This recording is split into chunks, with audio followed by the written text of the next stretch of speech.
Welcome, dear friends, to a comprehensive journey through the vast and intricate lore of the Pokémon world,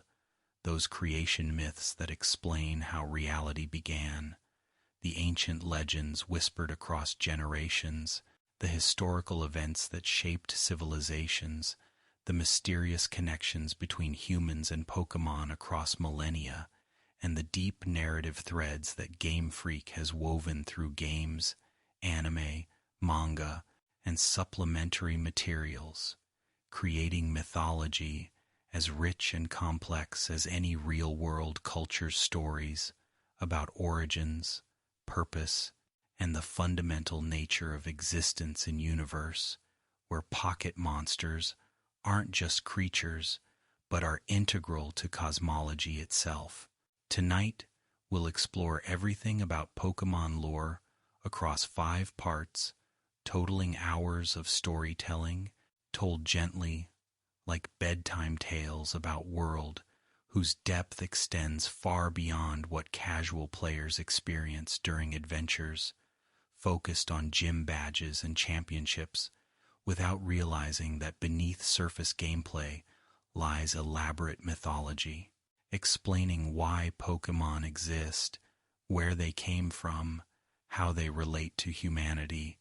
what roles legendary creatures play in maintaining reality's structure, and what ancient peoples believed about relationships between mortals and divine beings whose powers shaped continents and whose conflicts determined fates of civilizations that rose and fell according to whether they honored or offended, entities whose favor meant prosperity while their wrath meant destruction. If you enjoy this lore exploration, please subscribe and share in the comments which region's mythology fascinates you most, whether it's Sinnoh's creation story, Hoenn's titans, who shaped land and sea, Unova's dragon brothers, Kalos's eternal war, Alola's island guardians, or Galar's heroes who saved kingdom from darkest day. So settle into comfort, close your eyes whenever sleep beckons, and let us begin this gentle journey through Pokémon lore, told soothingly, like ancient stories passed between generations, about times when gods walked among mortals and when the boundaries between human and Pokémon were more fluid than modern world acknowledges.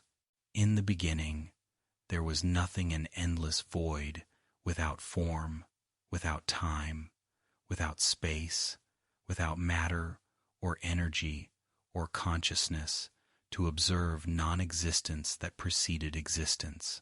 From this primordial nothingness emerged Arceus, the original one, born from cosmic egg that somehow existed before existence began, creating paradox that creation myths don't resolve beyond stating that Arceus emerged from egg, and that from Arceus everything else followed through divine will that shaped void into reality. The Sinnoh mythology describes this emergence as moment when universe began, when time started flowing forward from fixed point rather than remaining in timeless stasis that characterized pre-creation void, where nothing happened, because happening requires time that didn't exist until Arceus created it. Arceus is described as having 1,000 arms, according to ancient texts, whose meaning remains debated by scholars who argue whether arms is metaphorical reference to Arceus's influence extending everywhere throughout creation, or whether it's literal description of form that Arceus possessed before taking shape that humans recognize as equine deity with golden wheel surrounding body, creating appearance that artists depicted in temple carvings and in manuscripts, preserving knowledge that oral traditions maintained across generations, who pass stories from elders to children, explaining how world came to be and why certain Pokémon possessed powers that exceeded normal creatures, abilities through being aspects of Arceus's power distributed among subordinate deities who executed Creator's will. The creation occurred in stages according to Sino texts preserved in Canalave Library, where scholars collected oral histories and ancient documents describing cosmological events that occurred before human civilization existed to witness them directly, making accounts reconstruction based on legends that earliest humans learned from Pokémon or from revelations that Arceus provided to prophets who received knowledge about creation through divine communication that normal people couldn't access without mediation from individuals whom Arceus selected for receiving and transmitting truth about origins that most people accepted through faith rather than through direct evidence. That creation's nature didn't provide to beings who existed within created reality, unable to observe creation from outside perspective that understanding origins would theoretically require. First, Arceus created time through manifesting Dialga from its being, or perhaps created Dialga and time simultaneously, since Dialga is time rather than merely controlling temporal flow, making Dialga's existence necessary for causality, where events occur in sequence rather than all existing simultaneously in eternal present, that timelessness would create if temporal dimension didn't structure reality into past, present, and future that Dialga's existence maintains through embodying time itself. The texts describe Dialga as being born when time began, though how birth occurs outside, time remains. Paradox that mythology doesn't resolve beyond asserting that Dialga emerged from Arceus at moment when moments became possible through time, beginning its flow from creation instant forward into future that Dialga's nature made possible to experience sequentially. Second, Arceus created space through manifesting Palkia, who is, or governs spatial dimensions, allowing location and distance to exist where void had no dimensions for things to occupy. Palkia's creation established three-dimensional geometry, where matter could exist in positions relative to other matter, creating here and there as meaningful concepts that void's dimensionlessness didn't permit before Palkia gave reality spatial extension, allowing objects to occupy locations and to move between positions through space that Palkia either is or maintains, depending on interpretation of whether Palkia embodies space itself or merely governs spatial properties that exist independently from Dragon, whose power shapes dimensions without being dimensions themselves. Third, Arceus created antimatter through manifesting Giratina as counterbalance to matter, ensuring that creation and destruction remained balanced, preventing universe from being purely constructive without corresponding destructive force that would allow removal and transformation that static universe wouldn't permit without antimatter, enabling matter's negation. The text suggests that Giratina was banished to Distortion World for violence, though specifics remain unclear whether Giratina attacked siblings, whether it threatened creation through instability, whether banishment was punishment or protective containment, preventing antimatter's presence from contaminating normal dimension, where matter exists without constant annihilation that unrestricted antimatter proximity would cause, through matter-antimatter contact releasing energy that would devastate regions where interactions occurred. After creating Trio, who structured reality's fundamental properties, time, space, and antimatter, Arceus created three beings who would give humanity consciousness and who would enable civilization through providing essential mental capabilities that humans needed for developing beyond animalistic existence into Societies with culture, technology, and understanding that consciousness made possible through qualities that lake guardians embodied and bestowed upon early humans who received gifts that differentiated them from other animals who lacked qualities that Uxie, Mesprit, and Azelf represented through being knowledge, emotion, and willpower, respectively. Uxie was created to embody knowledge, not just information, but capacity for learning, for remembering, for understanding, relationships between concepts, allowing abstract thought that knowledge-based civilization requires for accumulating wisdom across generations who teach children what elders learned, allowing cultural advancement that individual discovery alone couldn't achieve without collective knowledge that Uxie's gift enabled humans to develop through having minds capable of receiving, storing, and transmitting information that culture consists of when knowledge passes between individuals and across time, building upon foundation that previous generations established through sharing what they learned with successors who inherited knowledge, making progress possible. Mesprit was created to embody emotion, the subjective experiences that motivate behavior beyond mere survival instinct, allowing love, joy, sorrow, compassion, and other feelings that make life meaningful beyond just existing and reproducing like animals do, without emotional depth, that Mesprit granted humans, enabling them to form bonds, to create art, to develop ethics based on empathy that emotion permits through, allowing people to care about others' experiences and to modify behavior accordingly,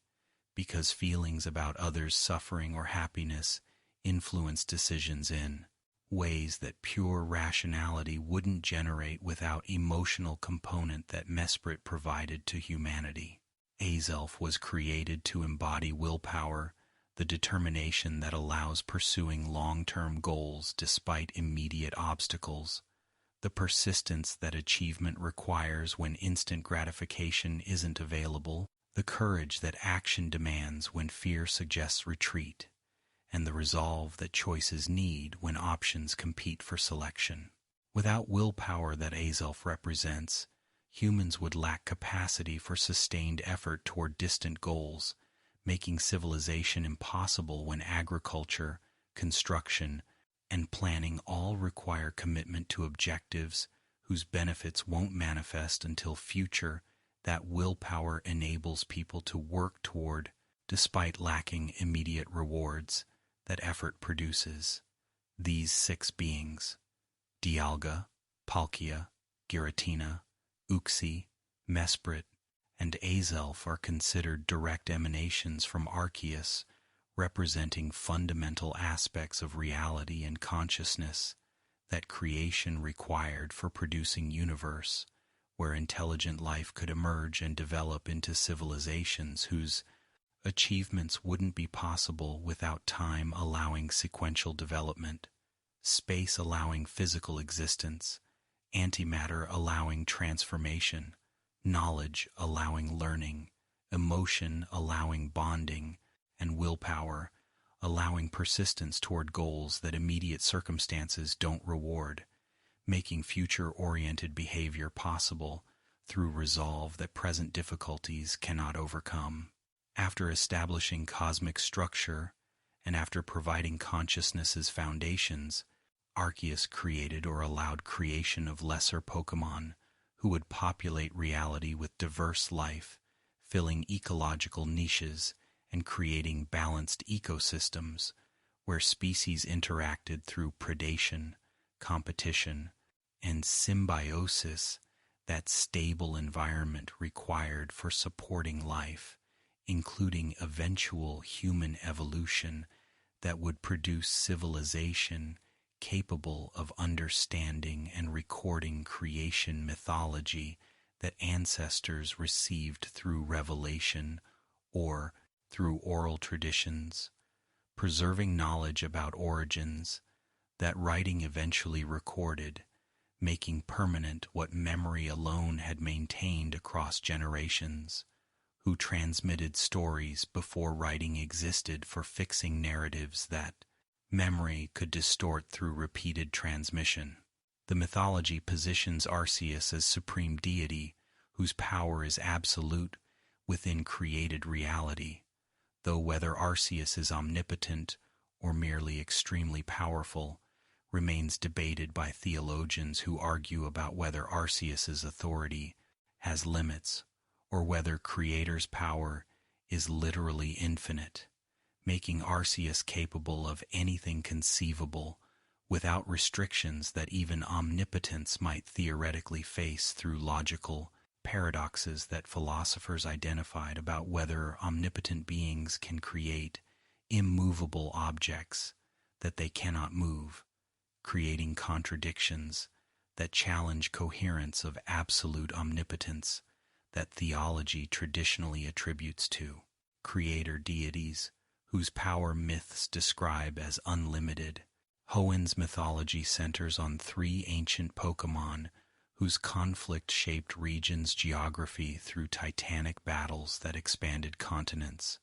created oceans, and established atmospheric patterns that climate depends on for stability. The legends describe primordial time when Earth was molten chaos without distinct land or sea before Groudon and Kyogre emerged as opposing forces whose natures drove them toward conflict that would determine whether planet would be land,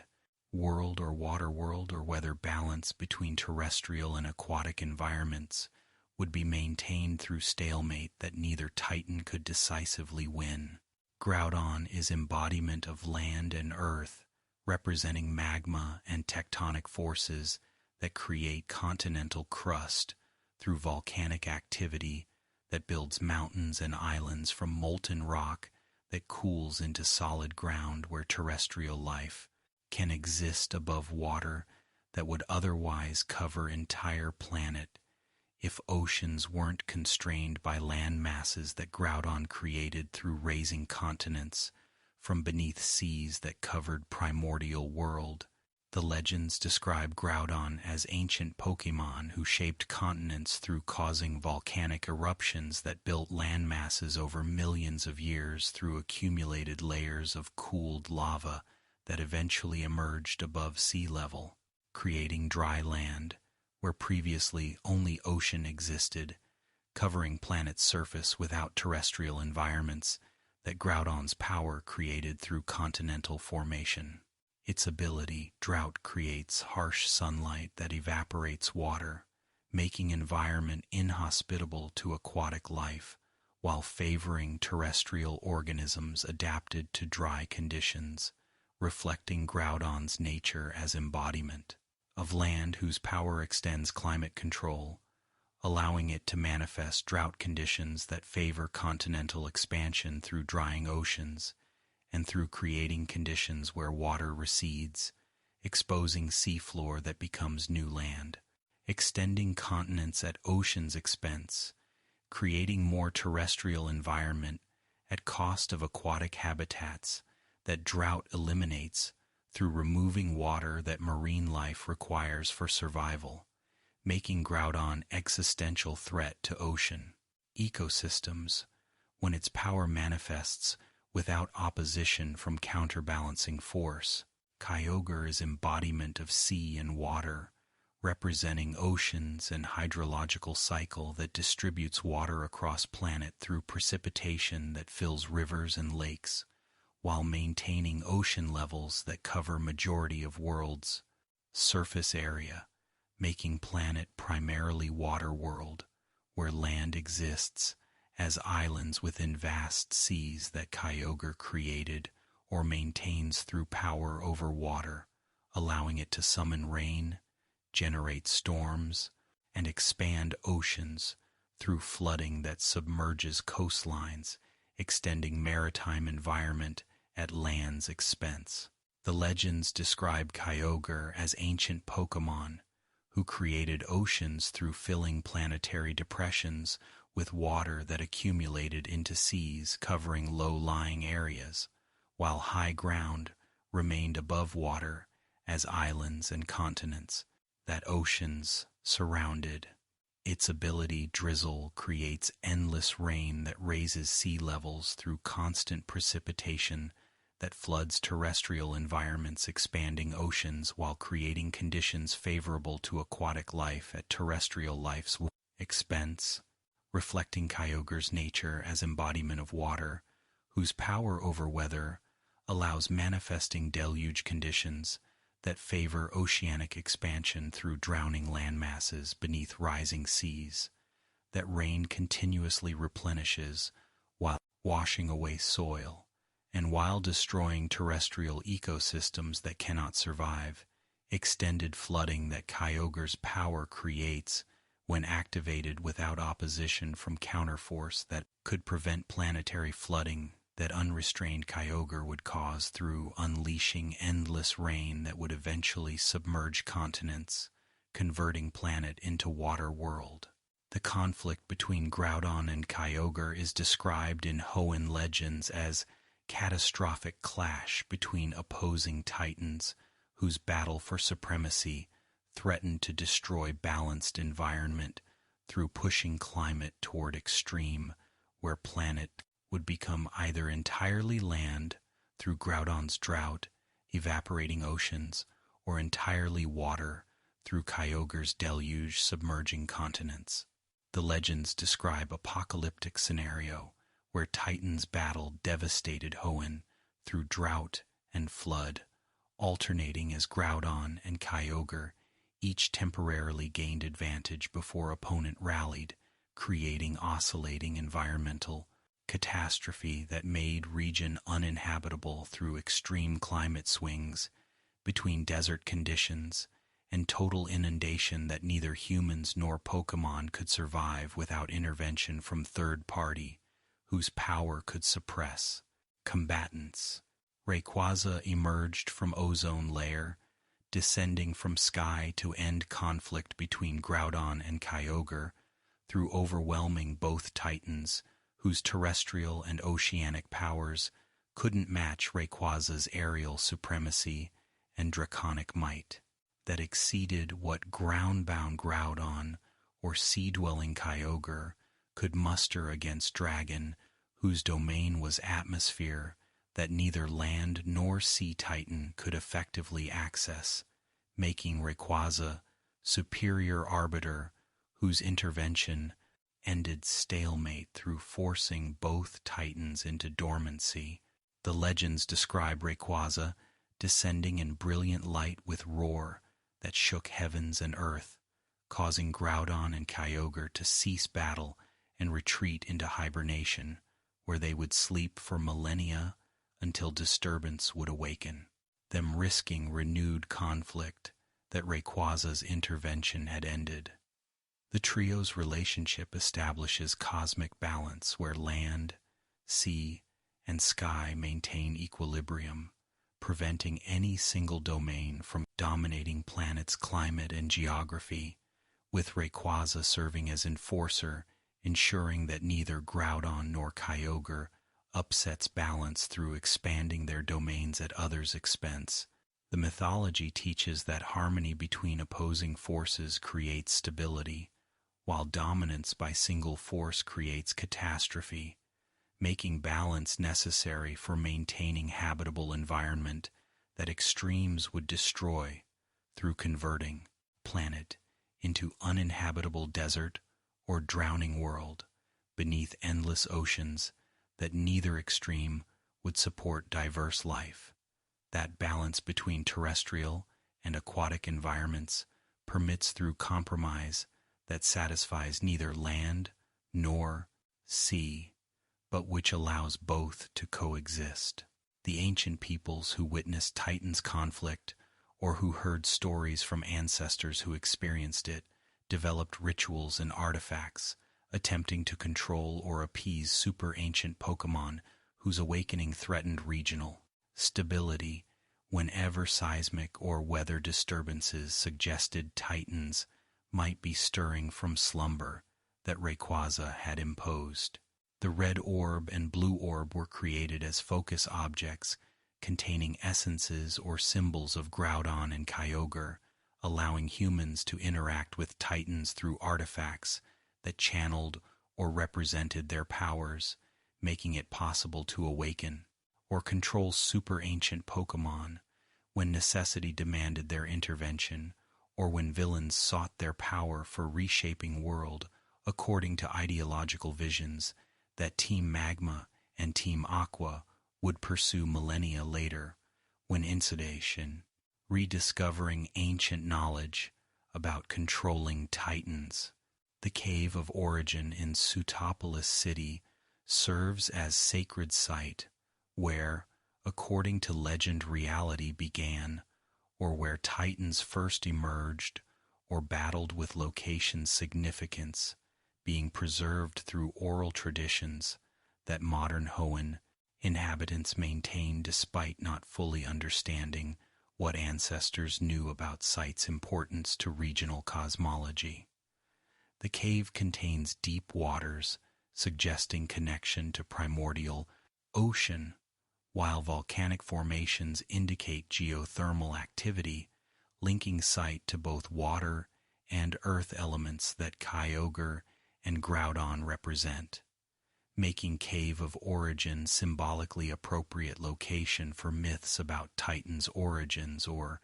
about their conflict's climax, where Rayquaza's intervention occurred, establishing peace that allowed human civilization to develop in region that Titan's battle would have rendered uninhabitable. The Draconid people maintained astronomical knowledge and oral histories about Rayquaza's role as protector who defends planet from external threats, including meteors that Rayquaza destroys through hyperbeam attacks, preventing impacts that would devastate surface life. The Draconid's lore describes Rayquaza as eternal guardian dwelling in ozone layer, watching for dangers from space, while also monitoring Groudon and Kyogre, ensuring they remain dormant, preventing renewed conflict that Hoenn couldn't survive without Rayquaza's intervention, that ancestors witnessed, and that subsequent generations remembered through stories and through rituals, calling upon sky-high Pokémon when dangers threatened, requiring power that in other fells humans alone couldn't muster against threats exceeding mortal capacity for resistance. Unova's central legend describes original dragon of immense power who served twin heroes, founding Unova Kingdom through uniting scattered tribes into civilization that dragon's power protected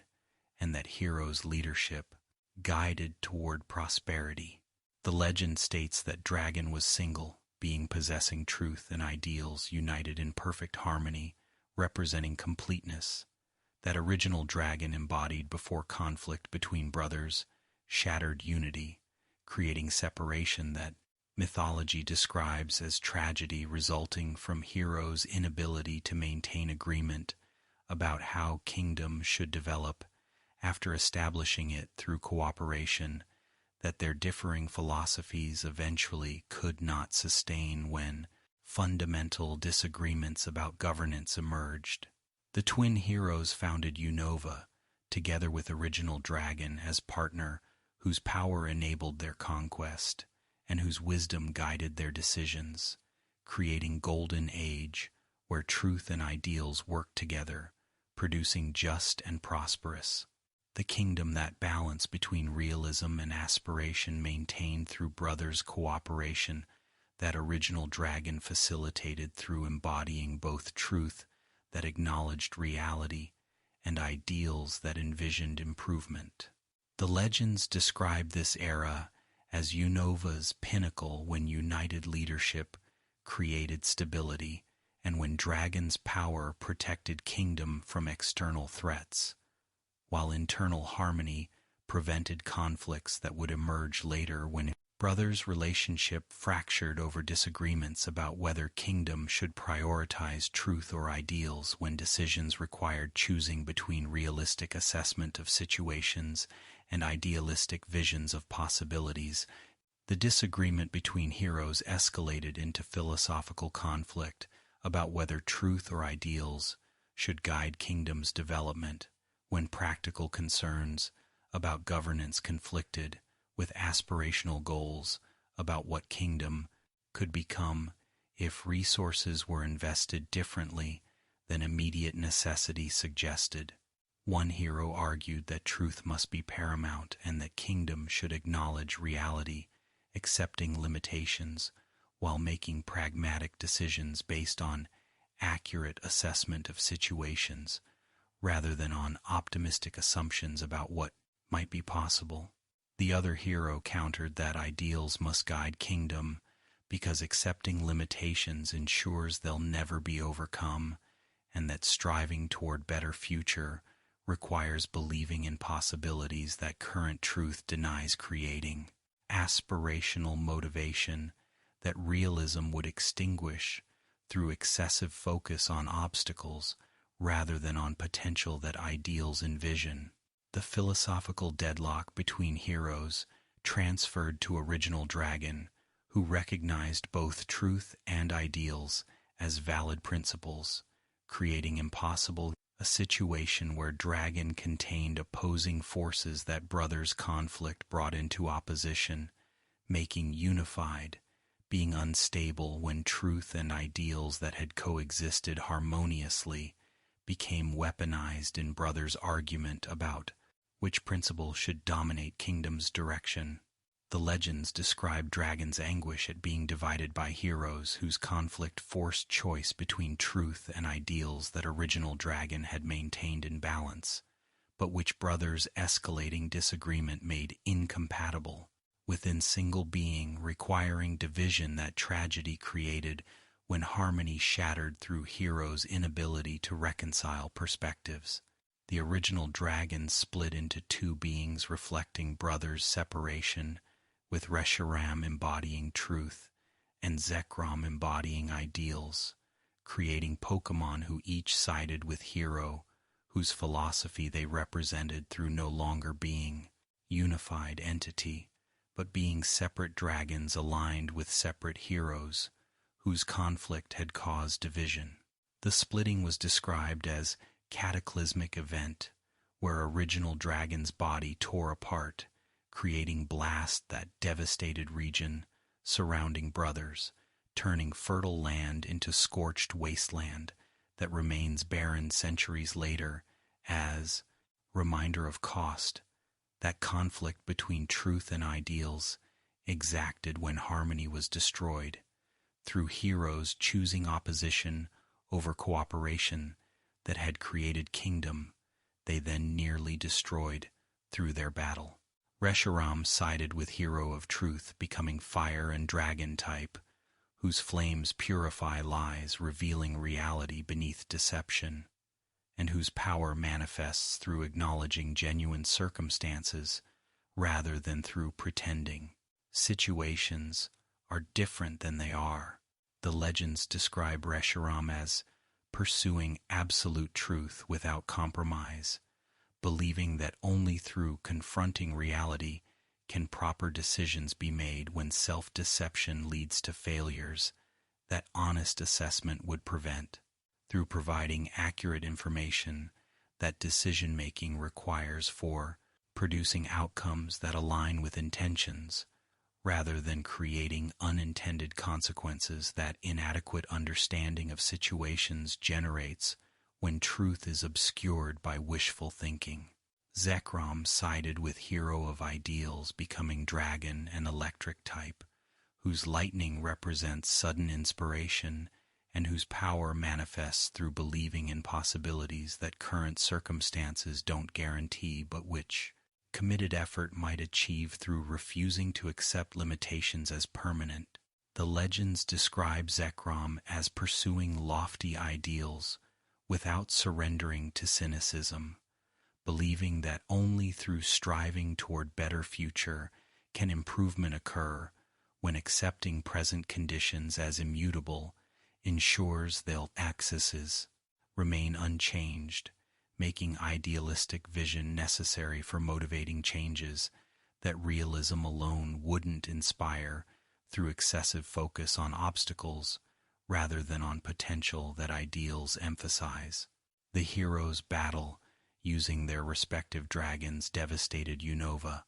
creating environmental damage that required generations to repair, while division between truth and ideals, factions created lasting cultural split in Unovan society, where descendants of heroes maintained different philosophies about governance and about life, creating parallel traditions that viewed each other skeptically despite sharing ancestry and despite kingdom theoretically being united under single government, whose internal tensions reflected original split that founding heroes created through their conflict. The legends describe both heroes and both dragons eventually disappearing, though whether they died, departed, or went dormant remains unclear, with stories suggesting that Reshiram and Zekrom might return when Unova again faces crisis requiring their power, or when trainers emerge who embody truth or ideals sufficiently that dragons recognize them as worthy partners. Kurem represents what remained after splitting, with legends suggesting that original dragon's body became Kurem when Reshiram and Zekrom separated, taking truth and ideals with them, but leaving behind empty shell that was body without spirit, creating ice and dragon type as incomplete remnant of what original dragon had been. The legends describe Kurem as tragic figure representing loss and incompleteness, seeking to reunite with Reshiram or Zekrom to restore original dragon's unity that separation destroyed, though whether reunion is possible remains unclear, with myths suggesting that only when truth and ideals reconcile can original dragon be restored,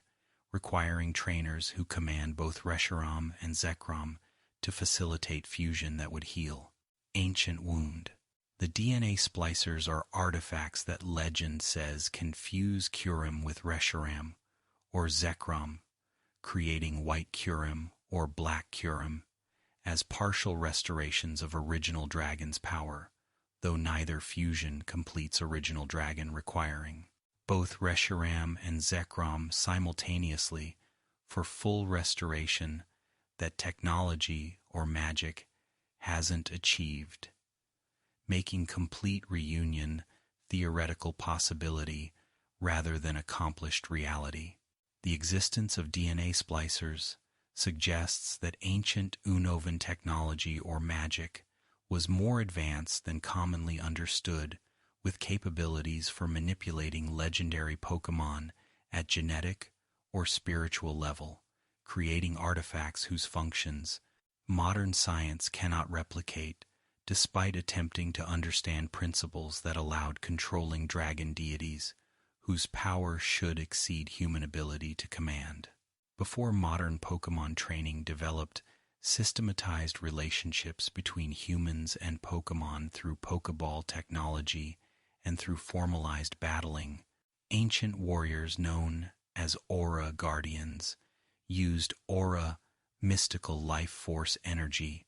flowing through all living beings for communicating with and understanding Pokémon, creating partnerships based on spiritual connection rather than on technological capture. The Aura Guardians studied techniques for perceiving and manipulating aura, allowing them to sense emotions, to communicate telepathically, to enhance physical abilities,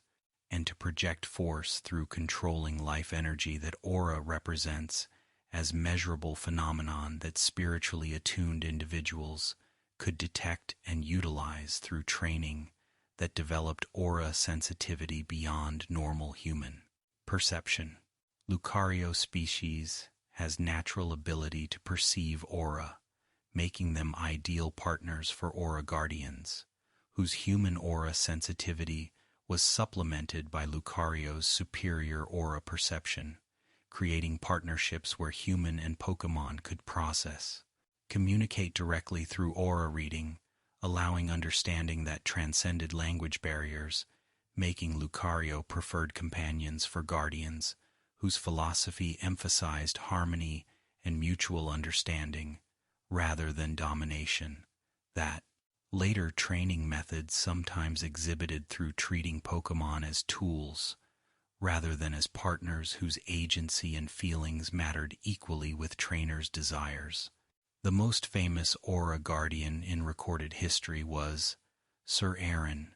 who served Kingdom of Cameron during ancient war that threatened to destroy civilization through conflict between warring armies, whose battle would have devastated region,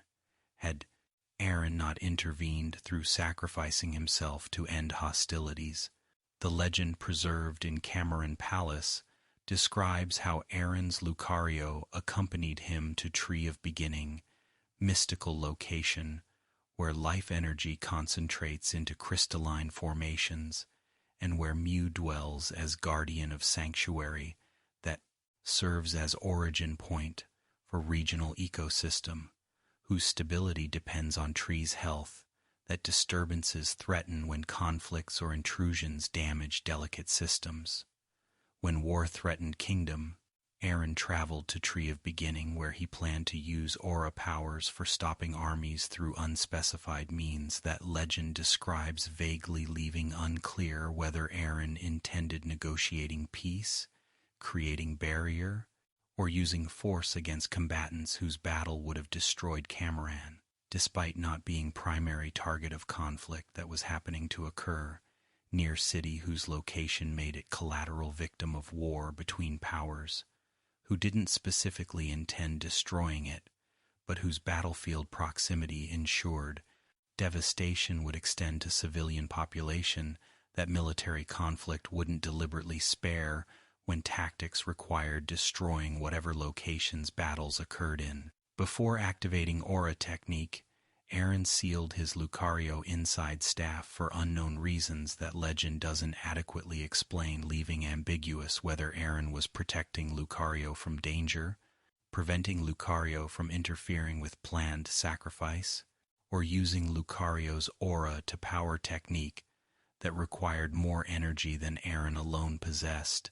making partners' contribution necessary for generating force sufficient for stopping armies. The sealing created lasting mystery and created Lucario's centuries of imprisonment, where it remained conscious within staff, experiencing time passing while unable to escape confinement that Aaron had imposed without explanation, that Lucario understood, creating resentment that festered during imprisonment, where Lucario concluded that Aaron had betrayed it through abandoning partner without explanation that would have revealed true reasons for sealing. Aaron used aura technique that stopped war through unknown mechanism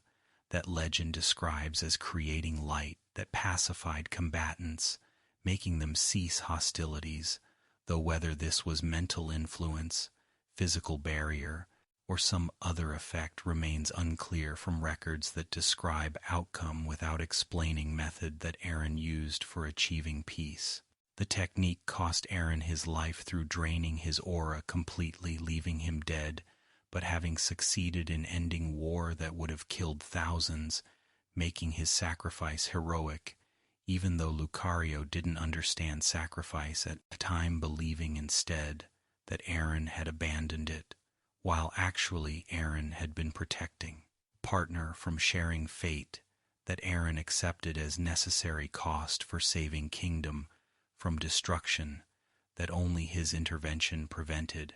Lucario remained sealed in staff for centuries, where it experienced time passage without understanding what had happened or why Aaron had imprisoned it without explanation, creating confusion and creating anger that Lucario felt toward Aaron, whom it believed had betrayed their partnership through sealing it without apparent reason. That imprisonment within staff didn't reveal to captive who had trusted Aaron and who felt that trust was violated through being abandoned in darkness, where Lucario remained alone, experiencing centuries of isolation that Aaron's hasty action had created without taking time to explain to partner whose cooperation might have been secured if Aaron had communicated intentions rather than acting unilaterally. The eventual release of Lucario centuries later, when protagonist in movie released it from staff, revealed truth about Aaron's sacrifice when Lucario traveled again to Tree of Beginning, where it discovered Aaron's body preserved in crystal, having used his final moments to record message explaining that he sealed Lucario not from betrayal but from love, because bringing Lucario would have meant its death alongside Aaron's own when technique required complete aura expenditure that would kill anyone present, making sealing the only way Aaron could save partner while still accomplishing mission that required sacrifice that he couldn't avoid but which he could prevent from claiming Lucario's life through imprisoning partner against its will for protection. The revelation redeemed Aaron's memory in Lucario's understanding, transforming perceived betrayal into recognized sacrifice where abandonment had actually been protection and where imprisonment had been act of love rather than Dane Mac2D's act of cruelty, creating emotional resolution where Lucario understood Aaron's final action as gift of life that continued centuries. Beyond Aaron's death, allowing Lucario to eventually understand why Aaron had made unilateral decision to seal partner without explanation that time constraints didn't permit, and that Aaron perhaps believed Lucario would discover, eventually when released from staff that would preserve it until someone worthy of understanding would free it from imprisonment that Aaron had imposed with sorrow. The Tree of Beginning itself represents mysterious ecosystem where rock crystals somehow support life through processing aura into biological energy through unknown mechanism that shouldn't work according to conventional biology but which functions in Pokémon world, allowing crystalline formations to serve as foundation for living system whose inhabitants depend on trees' health for survival. The tree is described as ancient organism predating human civilization and possibly predating most current Pokémon species, making it remnant from primordial era when life was developing and when different biological principles might have operated before modern biochemistry became dominant, leaving tree as fossil from earlier epoch when life utilized different mechanisms that current organisms don't employ. Mew dwells within tree, as guardian suggesting connection between legendary Pokémon containing all Pokémon DNA and location that generates or concentrates life force, creating thematic association between Mew as progenitor of Pokémon species and tree as source of life energy that biological processes utilize, making Mew appropriate guardian for sight, whose mystical significance relates to origins and to life itself,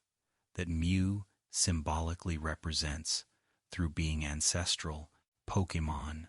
from which others descended, according to theories about Pokémon evolution that scientific and mythological traditions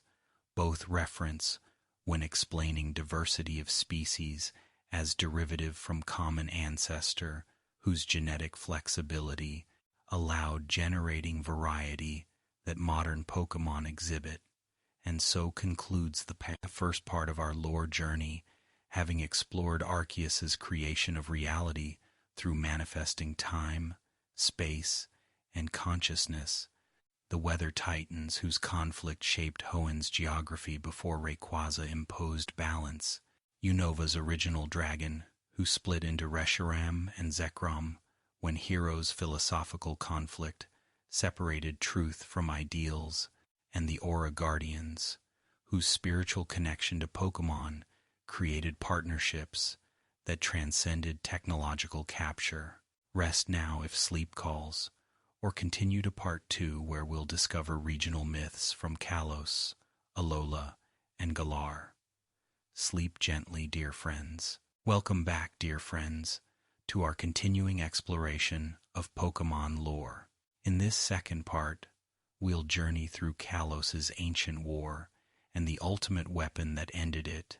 discover Alola's island guardians and the legends of Ultra Beasts from dimensions beyond, uncover Galar's darkest day and the heroes who saved the kingdom, explore ancient civilizations whose technologies exceeded modern understanding, and examine the mysterious connections between regions whose histories intertwined through migration, trade, and shared catastrophes. So settle back comfortably, close your eyes when sleep beckons, and let us continue this gentle journey through myths and histories that shaped the Pokémon world. 3,000 years before present day, Kalos region was consumed by terrible war, whose causes history doesn't clearly record, but whose consequences shaped region's development through catastrophic devastation that ancient conflict inflicted on landscape and population. The war involved multiple factions fighting for reasons that time has obscured, perhaps territorial disputes, perhaps resource conflicts, perhaps ideological disagreements, but whatever sparked hostilities escalated into total war, where combatants pursued victory without restraint, creating humanitarian catastrophe that claimed countless lives, including Pokémon who fought alongside human trainers, dying in battles that served ambitions that most casualties didn't understand beyond knowing that survival required fighting for whatever side they belonged to. Az was king of Kalos during this era, ruling kingdom that participated in, or perhaps instigated conflict, whose details are lost to history, leaving unclear whether Az was aggressor, defender, or reluctant participant in war that consumed his kingdom, regardless of his intentions when ascending throne. The king loved his Floette dearly with bond transcending normal trainer-Pokemon relationship, becoming friendship that defined Az's life, making Floette's companionship central to King's happiness in ways that made its eventual death through being deployed in war into personal tragedy that shattered Az's emotional stability, driving him toward obsessive quest for reversing death through any means available, regardless of costs that resurrection might require. Floette was sent to war, as all Pokémon were during total conflict, where every resource, including beloved companions, was conscripted for military service without regard for trainers' wishes or for Pokémon's safety beyond. Instrumental value that their combat capabilities provided for armies whose desperation made them willing to sacrifice anything for victory, that losing would mean destruction. The deployment of Floette gentle fairy type whose nature wasn't suited for warfare demonstrates how comprehensively war consumed Kalos society when even King's personal companion wasn't exempt from military service that claimed it as casualty in battle, whose specific circumstances aren't recorded, leaving unknown whether Floette died fighting enemies, died from disease or exhaustion that war camps bred, or died in collateral damage from weapons that didn't discriminate between combatants and civilians. Az's grief at Floette's death transformed into obsessive determination to restore his lost friend through developing technology that could resurrect dead by reversing life's departure from body whose biological functions had ceased. The project became all-consuming,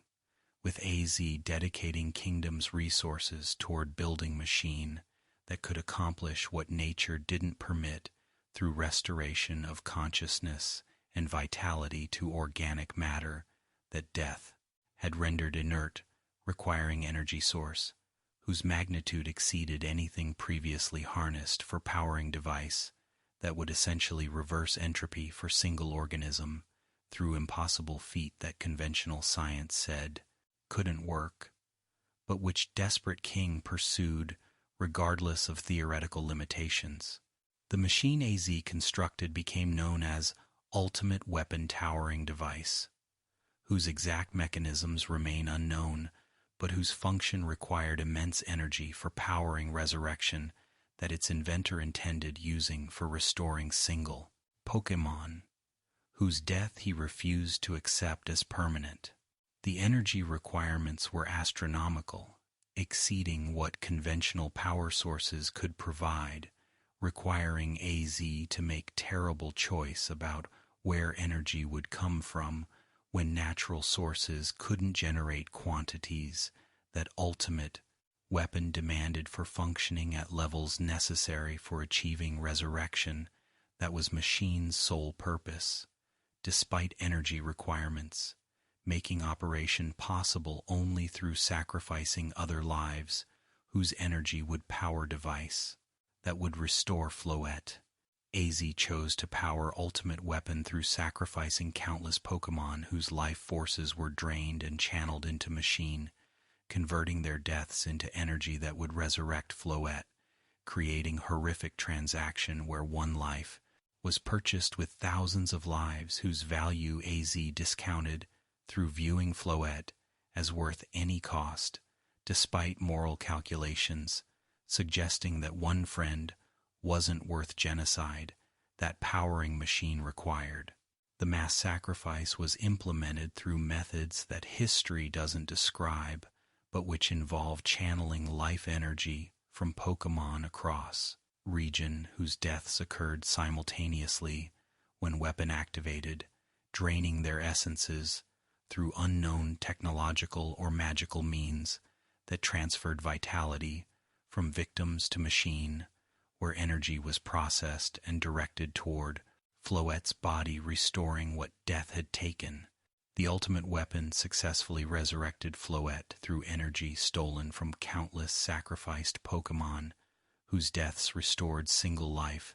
that AZ valued above all others, without regard for mathematics that condemned thousands for saving one, or for ethics that declared some lives more valuable than others, based on personal attachment that caused King to value friend more than strangers, whose deaths he authorized without meeting victims or acknowledging them as individuals whose existences mattered beyond instrumental value that their life forces provided as fuel for machine that consumed them utterly, leaving no trace except energy that powered resurrection. That was AZ's obsession. But resurrection wasn't Ultimate Weapon's only effect. The massive energy expenditure and the channeling of life forces created pulse that radiated outward from Weapon's location, devastating Kalos and extending into neighboring regions where blast incinerated armies that were fighting, destroyed cities that housed civilians, and ended war through killing so many combatants and through causing such catastrophic destruction that survivors could no longer continue fighting, having lost capacity for warfare when populations, infrastructure, and will to fight were eliminated by weapon that brought peace through extinction-level event that made continuing conflict impossible because too few remained alive for prosecuting hostilities.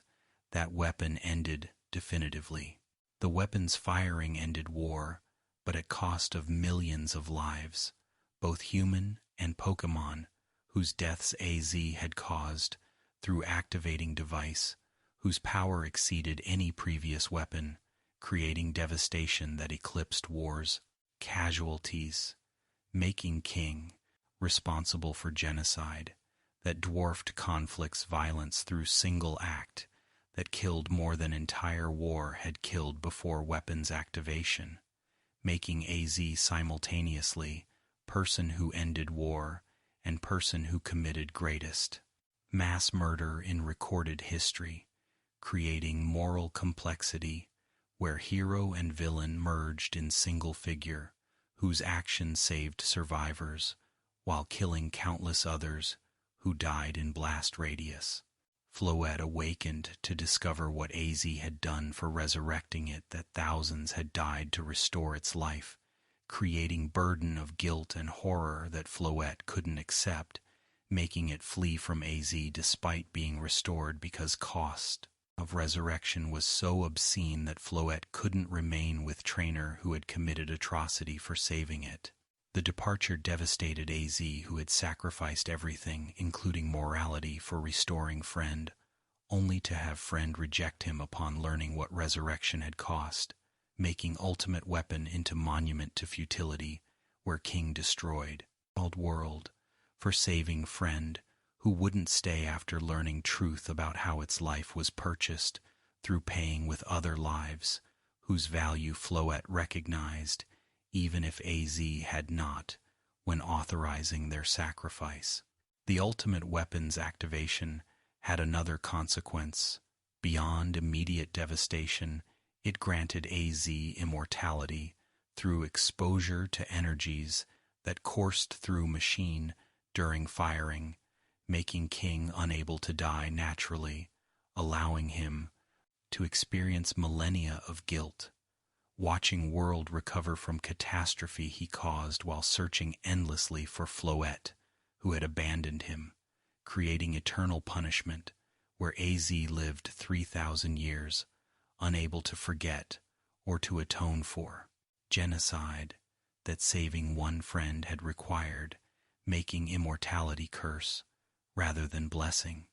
when eternal life meant eternal remembrance of unforgivable sin that couldn't be undone, regardless of regret, that 3,000 years cultivated in King, who had acted from love but who had destroyed world, through refusing to accept that death was natural conclusion that life inevitably reached. The ultimate weapon was eventually dismantled, with components scattered across Kalos, hidden in locations where rediscovery would be difficult, preventing future activation that would repeat catastrophe, but knowledge of its existence and fragments of its construction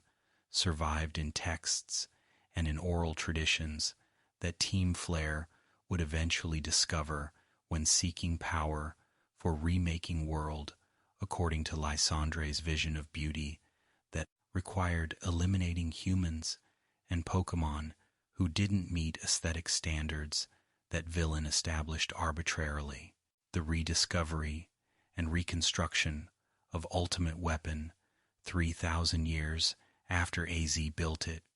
demonstrated that knowledge once created cannot be destroyed completely, making Ultimate Weapon's legacy permanent threat that technological civilization would always face when knowledge-enabling genocide couldn't be eliminated, only temporarily suppressed. Xerneas and Yveltal are connected to Ultimate Weapon's legend with life-giving fairy type and death-bringing dark type, representing opposing forces whose essences Ultimate Weapon somehow channeled or whose powers were harnessed for devices' function, creating association between legendary Pokémon and ancient atrocity that their involvement or their energy made possible. The exact relationship between Ultimate Weapon and legendary duo remains unclear, with some versions suggesting Weapon drew power from them, while others suggest they were created or awakened by Weapon's firing, making ambiguous whether Xerneas and Yveltal preceded Weapon, or whether they emerged from energies that Weapon released. Zygarde serves as guardian, ensuring balance between life and destruction that Xerneas and Yveltal represent, preventing either from dominating ecosystem through excess of creation or excess of annihilation that would destabilize environment, requiring equilibrium between birth and death that Zygarde enforces through suppressing whichever legendary threatens balance, making it protector, preventing recurrence of catastrophes that Ultimate Weapon created through disrupting natural cycles that Zygarde's presence maintains through monitoring. ecosystem, and through intervening when legendary powers threaten stability that civilization depends on for survival. Alola's mythology centers on four island guardian Pokémon who protect respective islands and who bless humans who demonstrate worthiness through completing trials, proving courage, wisdom, strength, and other virtues that guardians value when selecting individuals who will receive blessings that guardianship provides. The Island Challenge tradition, where trainers complete trials across four islands before facing Elite Four and Champion, derives from ancient religious practices where proving worthiness to guardian deities was required before advancement in society, creating spiritual journey that modern challenge preserves despite secular transformation that removed explicit religious elements while maintaining trial structure that spiritual origins established. Tapu Koko guards Melemele Island, representing lightning and combat, demonstrating aggressive protective nature that reflects warrior deity protecting territory through confronting threats directly with electric power that destroys invaders who threaten island. The legends describe Tapu Koko as curious and playful despite battle-ready nature, creating paradox, where Guardian is simultaneously dangerous and friendly, depending on whether it perceives visitors as threats or as interesting novelties worthy of attention rather than hostility that threats receive. Tapu Lele guards Akala Island, representing fragrance and psychic abilities, demonstrating capricious nature, where blessings and curses are distributed seemingly randomly, creating unpredictable guardian whose mood determines whether encounters are beneficial or harmful. The legends warn that Tapu Lele's scales spread, psychic energy that heals or harms depending on guardian's whims, making it dangerous despite association with healing powers that can restore health or drive victims mad, depending on how psychic energy affects minds that exposure influences. Tapu Bulu guards Ula Ula Island, representing wood and earth, demonstrating lazy nature that belies tremendous strength that activates when Guardian rouses itself to confront threats that disturb peace that Tapu Bulu prefers maintaining through inaction until provocation forces response. The legends describe Tapu Bulu as destroyer who razed forests and villages when angered, creating fearsome reputation that contrasts with usual tranquility that Guardian maintains when undisturbed, making dormant power into threat that awakens only when necessary. Tapu Fini guards Pony Island, representing fog and purification, demonstrating aloof nature that keeps distance from humans,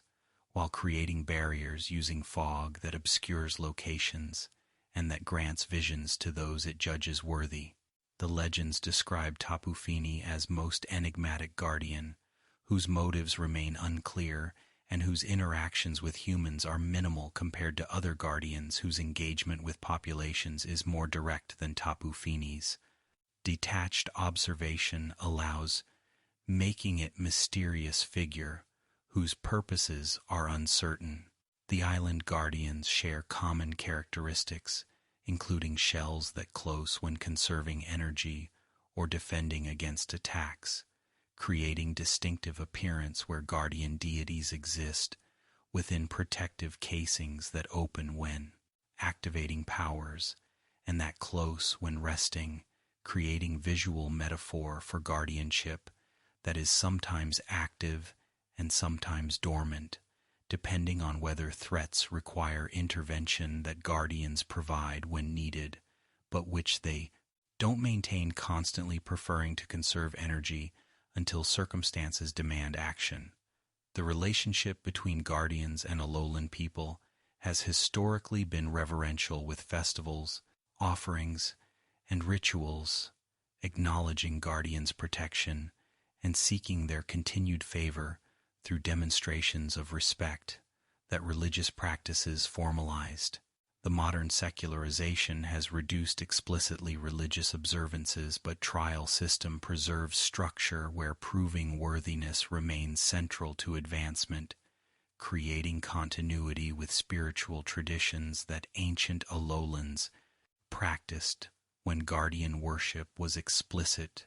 rather than being cultural heritage that modern Alola maintains without religious fervor that ancestors demonstrated. The discovery of ultra wormholes added dimension to Alola's mythology when dimensional rifts allowed creatures from parallel dimensions to enter normal space, creating encounters with beings that conventional Pokédex classifications struggled to categorize. The ultra beasts are organisms from dimensions where evolution followed different paths, producing biology that doesn't match normal Pokemon's characteristics, creating genuinely alien creatures whose existence demonstrates that reality contains more than single dimension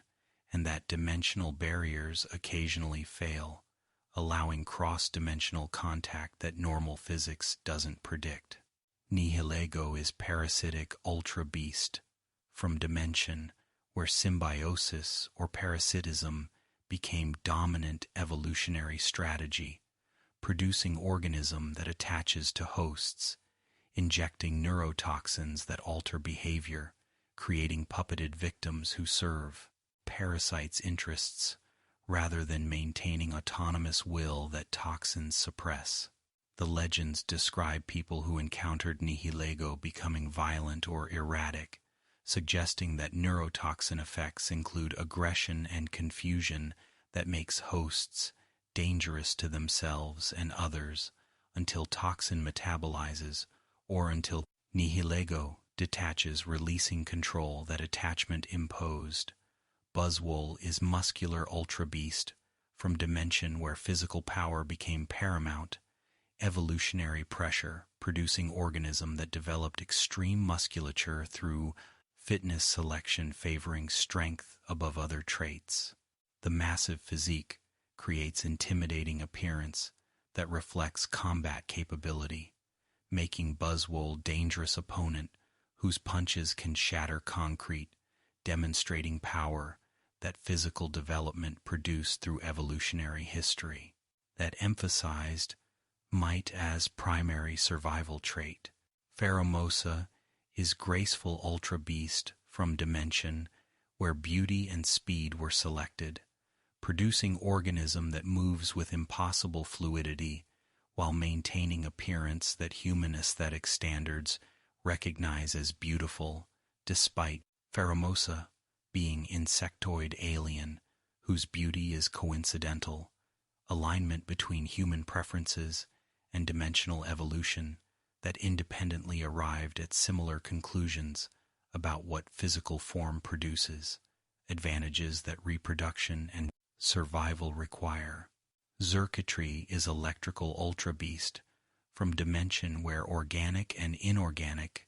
converged, producing organism that appears to be bundle of cables or wires, but which is genuinely alive despite looking manufactured. The ability to absorb electricity and to integrate into power grids suggests evolution in dimension, where electrical phenomena are common, requiring adaptations that allow utilizing electricity as energy source beyond what normal biological processes can achieve through metabolism alone, making Xurkitree electrical organism in ways that normal biology doesn't permit. Celesteela is colossal ultra beast from dimension where gigantism was favored, producing organism that resembles spacecraft while being biological entity whose jet-like appendages suggest propulsion capability, though whether Celesteela can fly or whether appendages serve other purposes remains unclear. The ability to remain buried for centuries while absorbing nutrients suggests plant-like qualities, creating hybrid between mobile animal and stationary plant that dimensions evolutionary pressures created through selecting for characteristics that both mobility and resource extraction required. Kartana is razor-sharp ultra beast from Dimension, where being cutting-edge became evolutionary advantage, producing organism constructed from paper-like material whose edges can slice steel, demonstrating that apparent fragility conceals incredible durability and offensive capability. The small size contrasts with devastating cutting power, creating dangerous combination where underestimating Kartana, because of size, results in injuries from slashes that paper-thin body delivers through edges sharpened beyond normal material limits. Guzzlord is gluttonous, ultra beast, from Dimension where consumption without limit was survival strategy, producing organism that devours everything, including inorganic matter, suggesting digestive system capable of processing materials that hibernation, normal biochemistry couldn't extract energy from. The massive appetite threatens ecosystems when Guzzlord enters Dimension, because unchecked consumption can devastate environments through eating resources faster than they regenerate, creating invasive species scenario where alien organism disrupts native ecology through predation that native species didn't evolve defenses against. Necrozma is ancient ultra beast that predates others, having lost light that once defined its existence, creating parasitic entity that steals light from other beings or from entire dimensions, attempting to restore illumination that it lost through unknown calamity. The legends describe Necrozma as benevolent being before transformation, with current predatory behavior being corruption or desperation rather than original nature, making it tragic figure whose current hostility results from suffering rather than from inherent malevolence that genuine monsters possess. The Ultra Recon Squad from Ultra Megalopolis in Necrozma's Dimension describes civilization that lost light when Necrozma drained it, leaving world in eternal darkness where survival requires artificial illumination and where Ultra Megalopolis malnutrition from lack of sunlight-dependent agriculture created health problems. Their pursuit of Necrozma across dimensions attempts to recapture Beast or to prevent it from stealing more light from dimensions that still possess illumination that Ultra Megalopolis lost, creating sympathetic motivation even though methods involve potentially endangering other dimensions for saving their own world from darkness that Necrozma inflicted. Galar's central legend describes Darkest Day, approximately 3,000 years ago, when sky turned black across region, and when Pokémon began Dynamaxing uncontrollably, creating chaos that threatened civilization through rampaging giants whose size made them catastrophically destructive to infrastructure and populations that couldn't defend against monsters whose magnitude exceeded what normal combat could handle. The Darkest Day's cause was later revealed to be Eternatus Ultra Beast from space, who crashed in Galar, spreading Dynamax energy throughout region, creating phenomenon where Pokémon could temporarily achieve enormous size through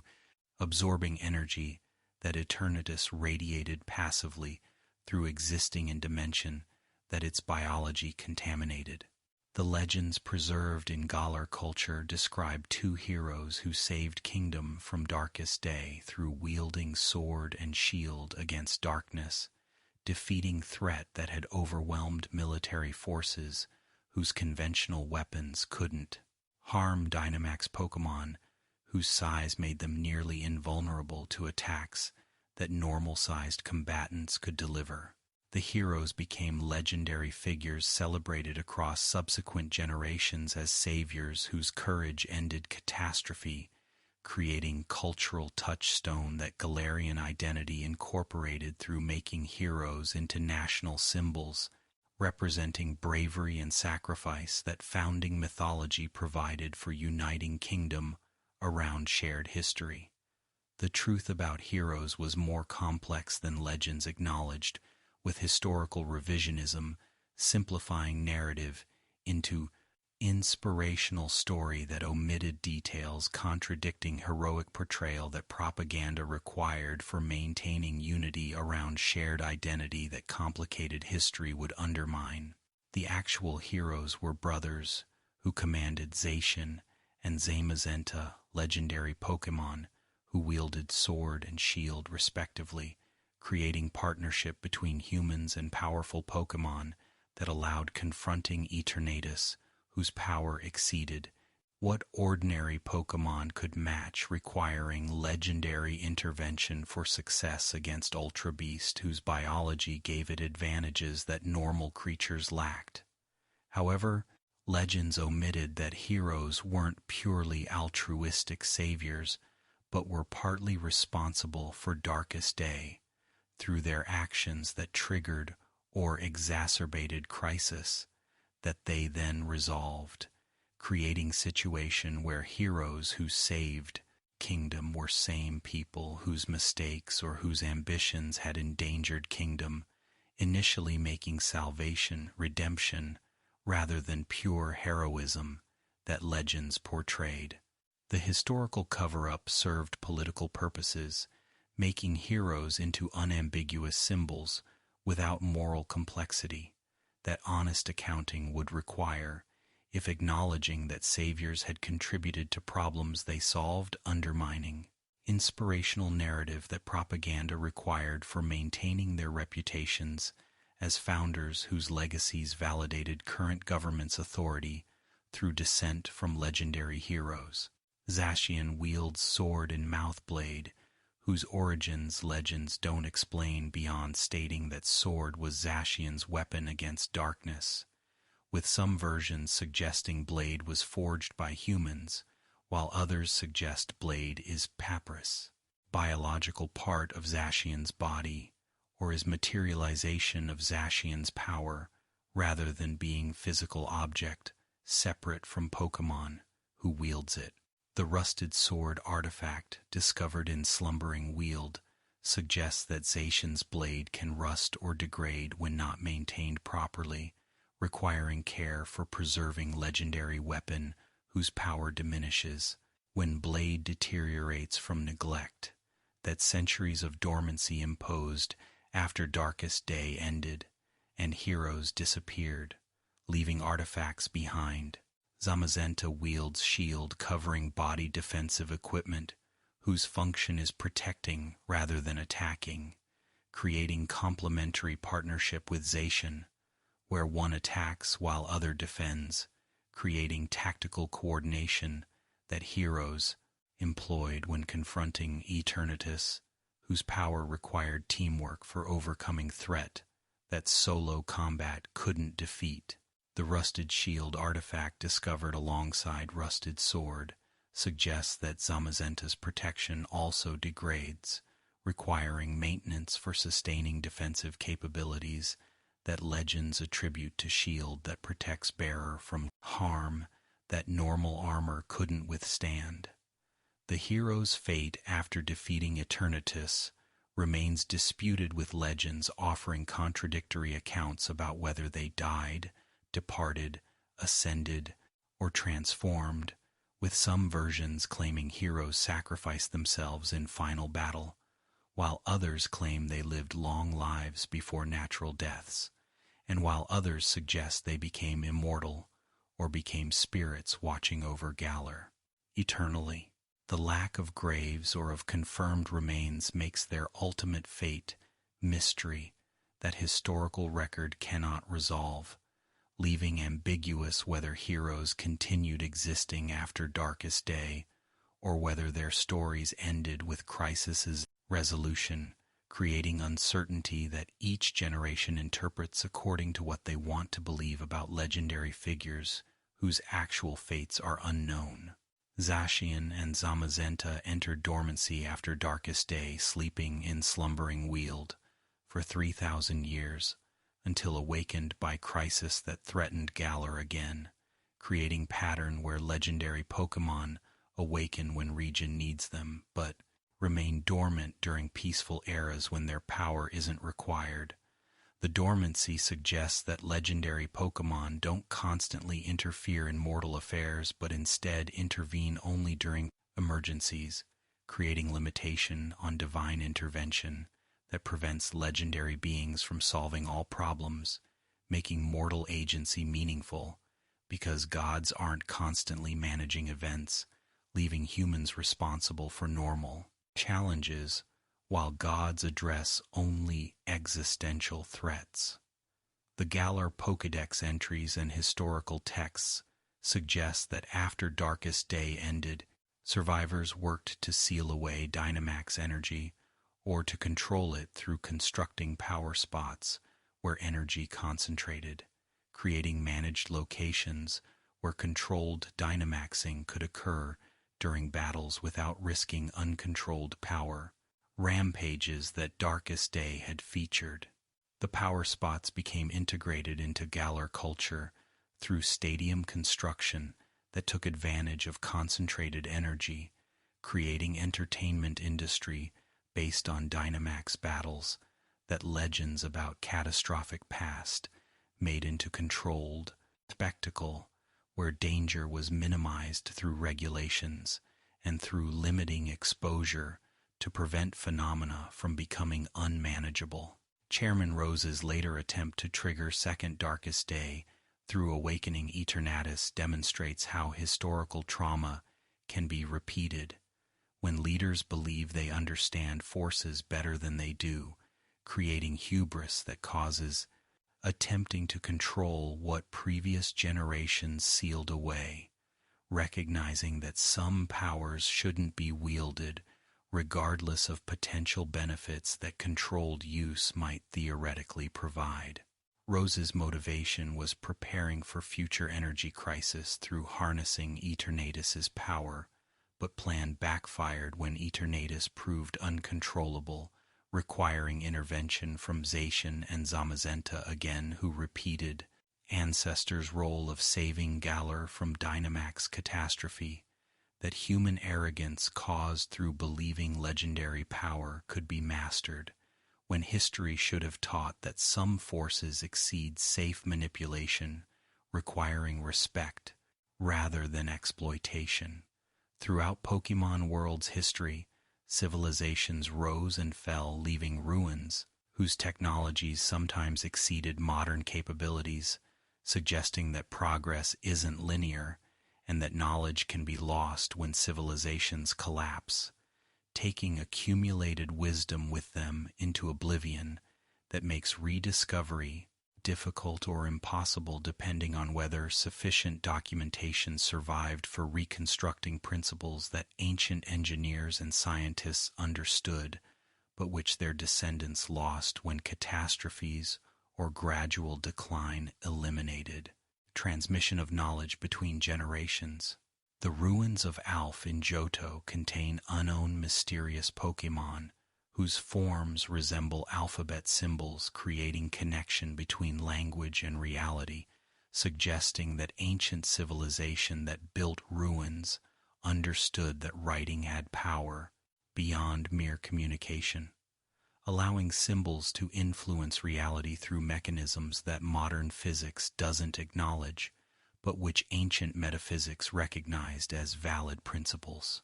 The puzzle-based chambers protecting inner sanctums demonstrate sophisticated understanding of architecture and of cognitive challenges, creating tests that worthy visitors could solve while excluding those who lacked intelligence or patience for completing challenges that ruin designers implemented. The purpose of Ruins of Alph remains unclear, with theories ranging from religious temple to scientific laboratory to something combining both functions, when ancient cultures didn't separate religious and scientific thought the way modern disciplines do, making spiritual and empirical inquiry unified pursuit that contemporary specialization has artificially divided. The presence of unknown suggests that ruins were related to studying or summoning these Pokémon whose reality-warping properties make them dangerous or valuable, depending on whether control is possible or whether Unknown's collective consciousness pursues own agenda that human summoners cannot direct. The abyssal ruins in Unova contain texts in ancient language describing something related to the king who lived 3,000 years ago, with translations suggesting connection to AZ, and ultimate weapon-making Unova and Kalos, linked through historical interactions that modern historians didn't know occurred. The underwater preservation suggests that ruins sank through seismic activity or sea level changes, making land-based civilization into underwater archaeological site whose protection from weathering and looting preserved artifacts, and texts that surface ruins would have lost through exposure and through treasure hunters removing valuable items before scholars could study them systematically. The Sinjo ruins connect Johto and Sinnoh regions through mysterious location, existing somehow between regions or accessible from both, creating geographical anomaly that normal cartography doesn't account for. The ruins contain Mystery Stage, where Arceus can create legendary Pokémon from nothing, demonstrating divine power to manifest beings through will alone, creating new entities without requiring biological reproduction that normal organism use. The ability to witness creation directly provides empirical evidence supporting religious claims about Arceus's creative power, making theology and science converge when observable miracle confirms what faith alone previously supported. The Unova Desert contains ancient castle buried under sand, suggesting that kingdom existed before current civilization, with castle's architecture indicating sophisticated construction techniques that desert environment eventually consumed through burying structure that excavation has partially revealed. The castle contains empty throne room, suggesting that ruler departed or died without heir, creating power vacuum that kingdom couldn't survive, leading to collapse that sand eventually covered, erasing physical evidence that civilization had existed before wind and erosion concealed monuments that archaeologists only recently began uncovering. The Kalos Pokémon village contains ruins suggesting human habitation that was abandoned for unknown reasons, with Pokémon now living in structures that humans built, creating sanctuary where Pokémon find refuge from trainers who might catch them. The village's history remains mysterious, with no clear records explaining who built it, why they left, or how long abandonment preceded Pokémon occupation that transformed human settlement into Pokémon refuge, where captured Pokémon sometimes escape to finding freedom among wild Pokémon who inhabit ruins that provide shelter and community. The Sea Mauville in Hoenn demonstrates how industrial facility can become ruins within human lifespan when abandonment occurs suddenly through economic collapse or through disaster that makes location uninhabitable, forcing evacuation that leaves infrastructure to decay, creating modern ruins whose recent abandonment makes them eerie through showing how quickly civilization's monuments deteriorate without maintenance that prevents nature from reclaiming spaces that humans temporarily controlled. The documents found in facility describe research into power sources and describe accidents, suggesting that dangerous experiments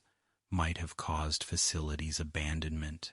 when projects became uncontrollable, requiring evacuation that permanently closed location that never recovered from disaster. The Ultra-Megalopolis in Necrozma's dimension represents civilization that adapted to eternal darkness through developing artificial lighting and through biological modifications that allowed survival without sunlight. That normal, human biology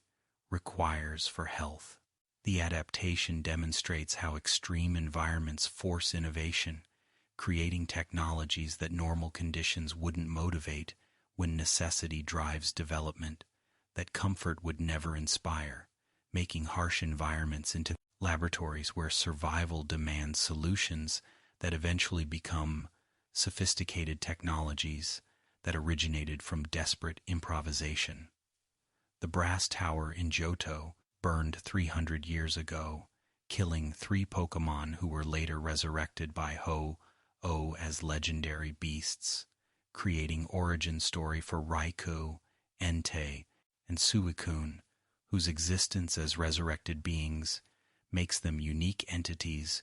whose lives are second chances that death had ended before divine intervention restored them, creating philosophical questions about identity and continuity when resurrected beings aren't technically same individuals who died, but are new entities with memories or essences from deceased predecessors whose exact relationship to resurrected forms remains theologically complex. And so concludes the second part of our lore journey, having explored Kalos's ancient war and Az's ultimate weapon that ended conflict through genocide, Alola's island guardians, and the ultra beasts from parallel dimensions, Galar's darkest day, and the heroes with Zacian and Zamazenta who saved kingdom, and the ancient civilizations whose ruins dot regions containing technologies and mysteries that modern world struggles to comprehend. Rest now if sleep calls, or continue to part 3 where we'll discover the legends of specific legendary Pokémon, the relationships between mythical creatures and humanity, and the prophecies foretelling future catastrophes. Sleep gently, dear friends. Welcome back, dear friends, to our continuing exploration of Pokémon lore. In this third part, we'll discover the sacred duties that legendary Pokémon fulfill in maintaining cosmic balance, explore the relationships between lesser legendaries and the regions they protect, uncover the myths surrounding mythical Pokémon distributed through events, examine the prophecies and omens that foretell disasters requiring legendary intervention, investigate the cults and organizations that worship or exploit legendary beings, and reveal the connections between legendary Pokémon that create hierarchies and alliances spanning dimensions and time. So settle back comfortably, close your eyes when sleep beckons, and let us continue this gentle journey through the legends of beings whose power exceeds mortal comprehension. The legendary bird trio of Kanto Articuno, Zapdos, and Moltres represent elemental forces whose balance maintains climate stability across regions where their territories overlap, creating weather patterns that agriculture and ecosystems depend on for predictable seasonal cycles. The birds are described in legends as ancient Pokémon who existed before human civilization established itself in Kanto region, with oral traditions suggesting that early humans worshipped birds as deities controlling ice, lightning, and fire whose favor determined whether winters were survivable,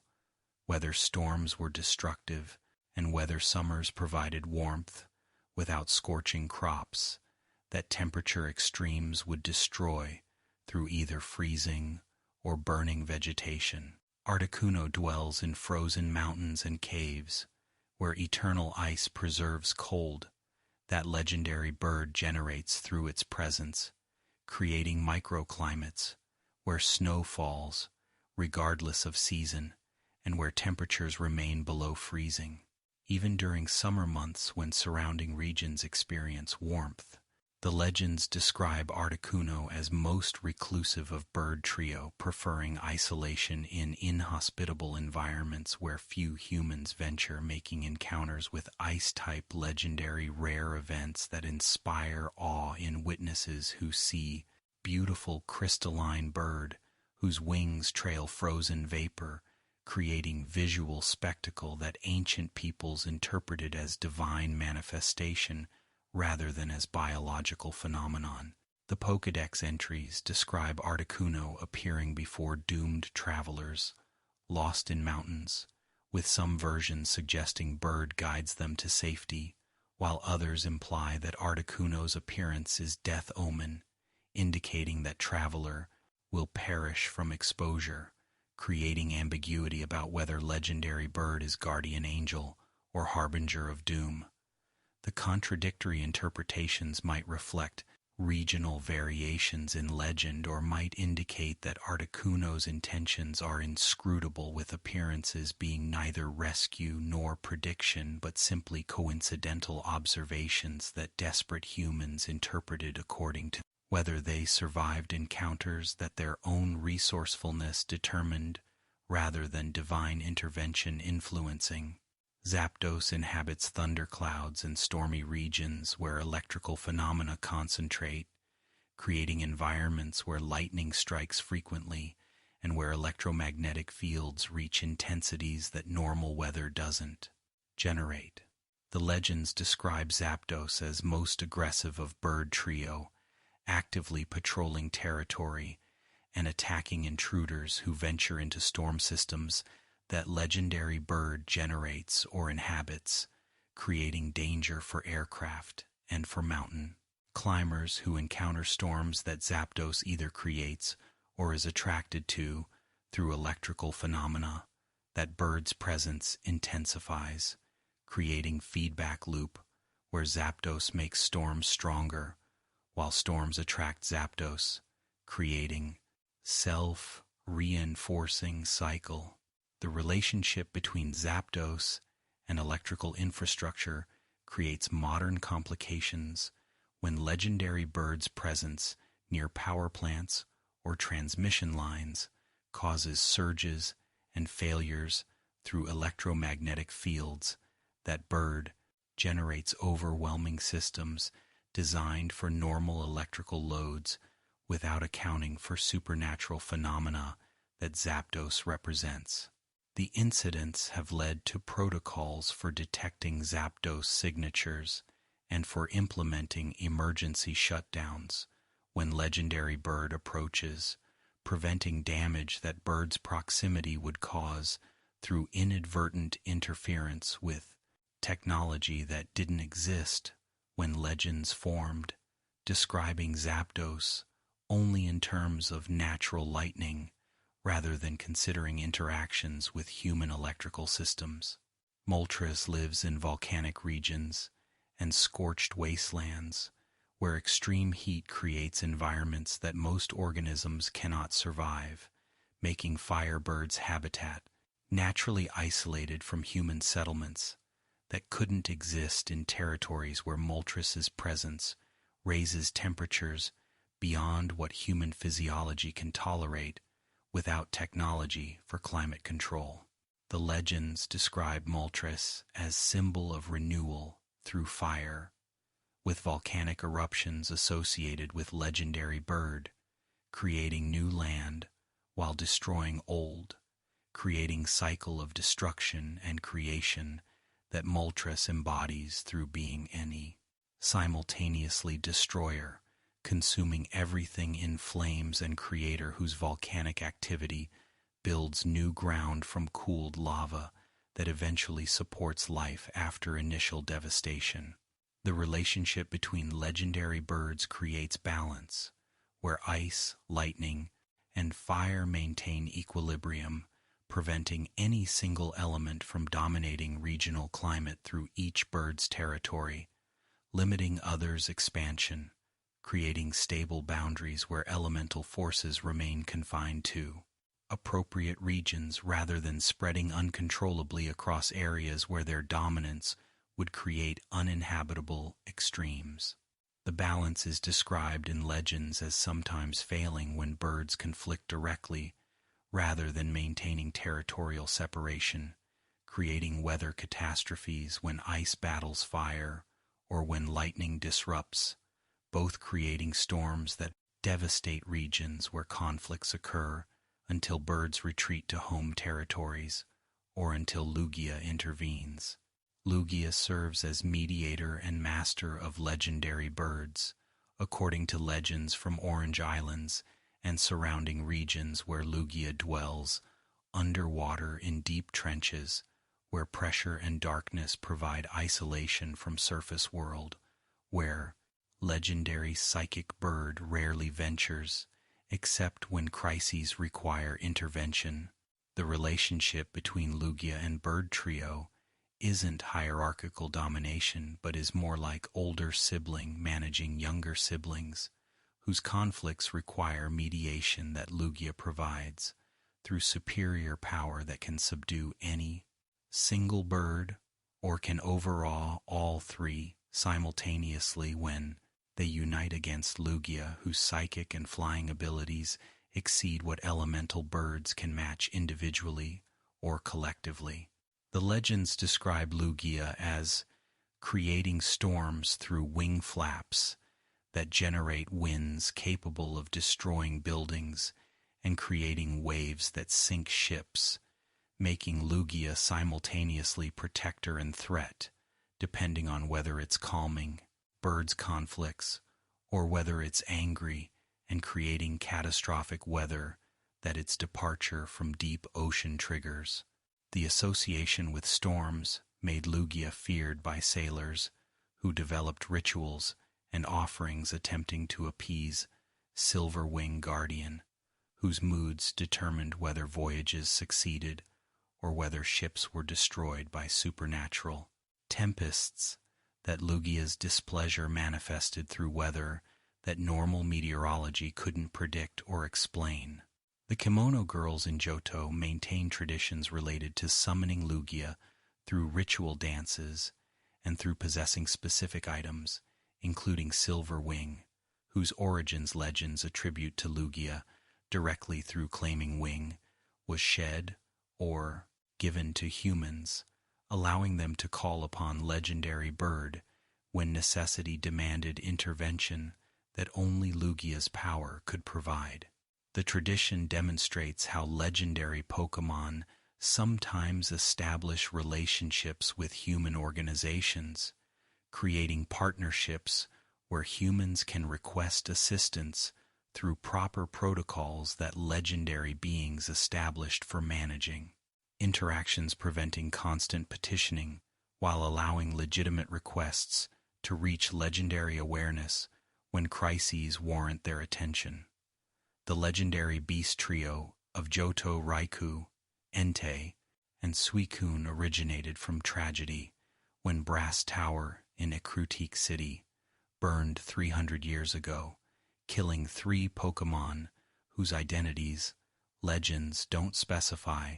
leaving ambiguous what species died in conflagration that Ho-Oh would remedy through resurrection that transformed deceased creatures into legendary beasts whose types and abilities reflected circumstances of their deaths and transformations. The tower's burning was attributed to lightning strike, though some versions suggest arson or accident, creating uncertainty about whether disaster was natural or was caused by human action that destroyed monument that Ekrutik citizens had built for housing sacred flames that Ho-Oh had blessed. The 3 Pokémon who died in flames, whose species remain unknown, with speculation ranging from evolutions to Growlithe, Ponyta, and Vaporeon to completely different Pokémon, were resurrected by Ho-Oh, whose power over life allowed restoring consciousness and vitality to bodies that fire had killed, creating second existence for beings whose first lives had ended. Lin Tower that collapsed during Inferno. The resurrection transformed dead Pokémon into legendary beasts, whose forms reflected elemental forces, electricity, fire, and water, creating Trinity that paralleled legendary birds while existing as distinct entities whose origins through resurrection, rather than through birth or creation, made them unique among legendary Pokémon whose existences were planned, rather than being improvised responses to tragedy. Raikou embodies thunder and lightning, representing storm's fury that resurrects life through shocking vitality into deceased, creating poetic connection, where electricity that killed also restores through Ho-Oh's transmutation of destructive force into creative power. The legends describe Raikou as roaming constantly, never settling in single location but instead traveling across regions, investigating storms and chasing lightning as if searching for something that beast cannot find, making Raikou tragic, a figure whose purpose remains unclear even to itself, creating aimless wandering that witnesses interpret as patrolling or as questing without knowing what drives beasts' restless movement. Entei embodies volcanic fire, representing flames that destroyed Tower, being transformed into sacred flame that purifies and protects, rather than consuming destructively, creating redemption narrative where what killed becomes what guards. The legends describe Entei as being reborn each time volcano erupts, suggesting either that multiple Entei exist or that single Entei rejuvenates through volcanic activity that restores or recreates beast, whose existence is tied to volcanic phenomena, making it dependent on geological activity for maintaining manifestation in physical world that volcanic connections sustain. Suicune embodies purifying water, representing contrast to flames that killed through being opposite element that cleanses and restores, rather than destroying, creating thematic completion, where resurrection encompassed ice water, element alongside electric and fire elements that other beasts represented. The legends describe Suicune as purifying polluted water wherever it travels, making beast actively beneficial to ecosystems that its wandering improves through water purification, that Suicune performs not from duty, but from nature-making. Good works, automatic consequence of beast's existence, rather than deliberate choices that morality would recognize as virtuous making. Suicune, naturally beneficial, without deserving moral credit for actions that are biological, imperatives rather than ethical decisions. The relationship between legendary beasts is unclear, with some legends suggesting they're allies while others describe them as solitary beings who avoid each other, making ambiguous whether trio functions as unit like legendary birds to do, or whether they're independent entities whose connections are taxonomic rather than social, making them related only through shared origin without ongoing relationships that cooperation would require. The occasional encounters between beasts don't resolve ambiguity, because interactions could be territorial disputes, could be reunions between friends, or could be coincidental meetings between strangers who share ancestry without sharing bonds, making impossible to determine from observation alone what emotional or social relationships exist between resurrected beings. Ho-Oh's motivation for resurrection remains unexplained, with legends not clarifying whether Bird acted from compassion, from duty, from arbitrary whim, or from other reasons that divine beings might have when making decisions that human understanding cannot fathom. The possibility that Ho-Oh resurrects beings regularly, or that Brass Tower victims were unique beneficiaries, creates theological questions about why some deaths receive reversal while others don't, making afterlife mechanics uncertain when some deceased return, while others remain dead, suggesting criteria that determines who deserves second life, or that makes some deaths reversible while others are permanent, creating inconsistency that monotheistic religions would struggle explaining, but which polytheistic frameworks accommodate through accepting that gods are capricious. The rainbow wing and silver wing artifacts connected to Ho-Oh and Lugia respectively serve as keys or invitations, allowing worthy humans to approach legendary birds who normally avoid contact-making wings, both symbols of approval and practical tools for accessing beings whose isolation prevents casual encounters. The worthiness criteria remain vague, with legends suggesting that pure hearts or noble spirits qualify for receiving wings, but without specifying what constitutes purity or nobility, making subjective judgments that legendary birds somehow to assess when deciding whether humans deserve audience with divine beings whose time is presumably valuable,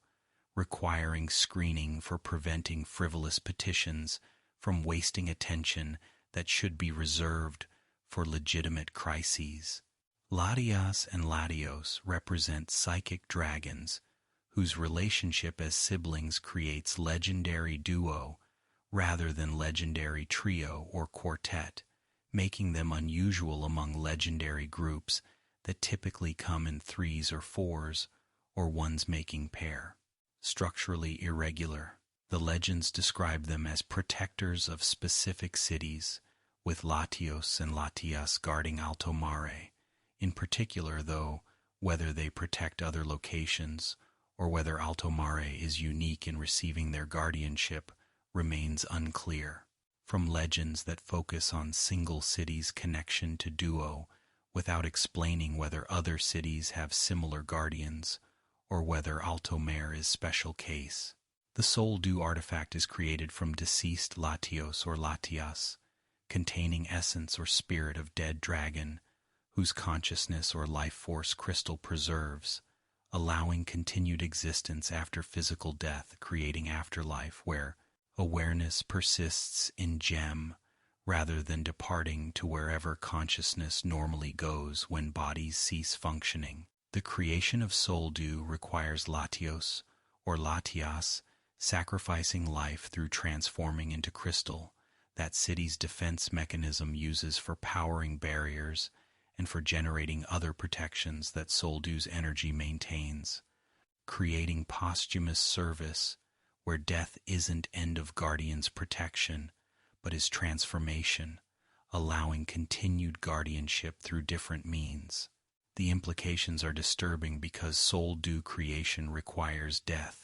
suggesting that guardianship eventually costs life, making protection unsustainable across generations. If each generation's guardians die, creating crystals that accumulate as previous guardians sacrifice themselves for creating artifacts whose power protects, but whose existence memorializes dead,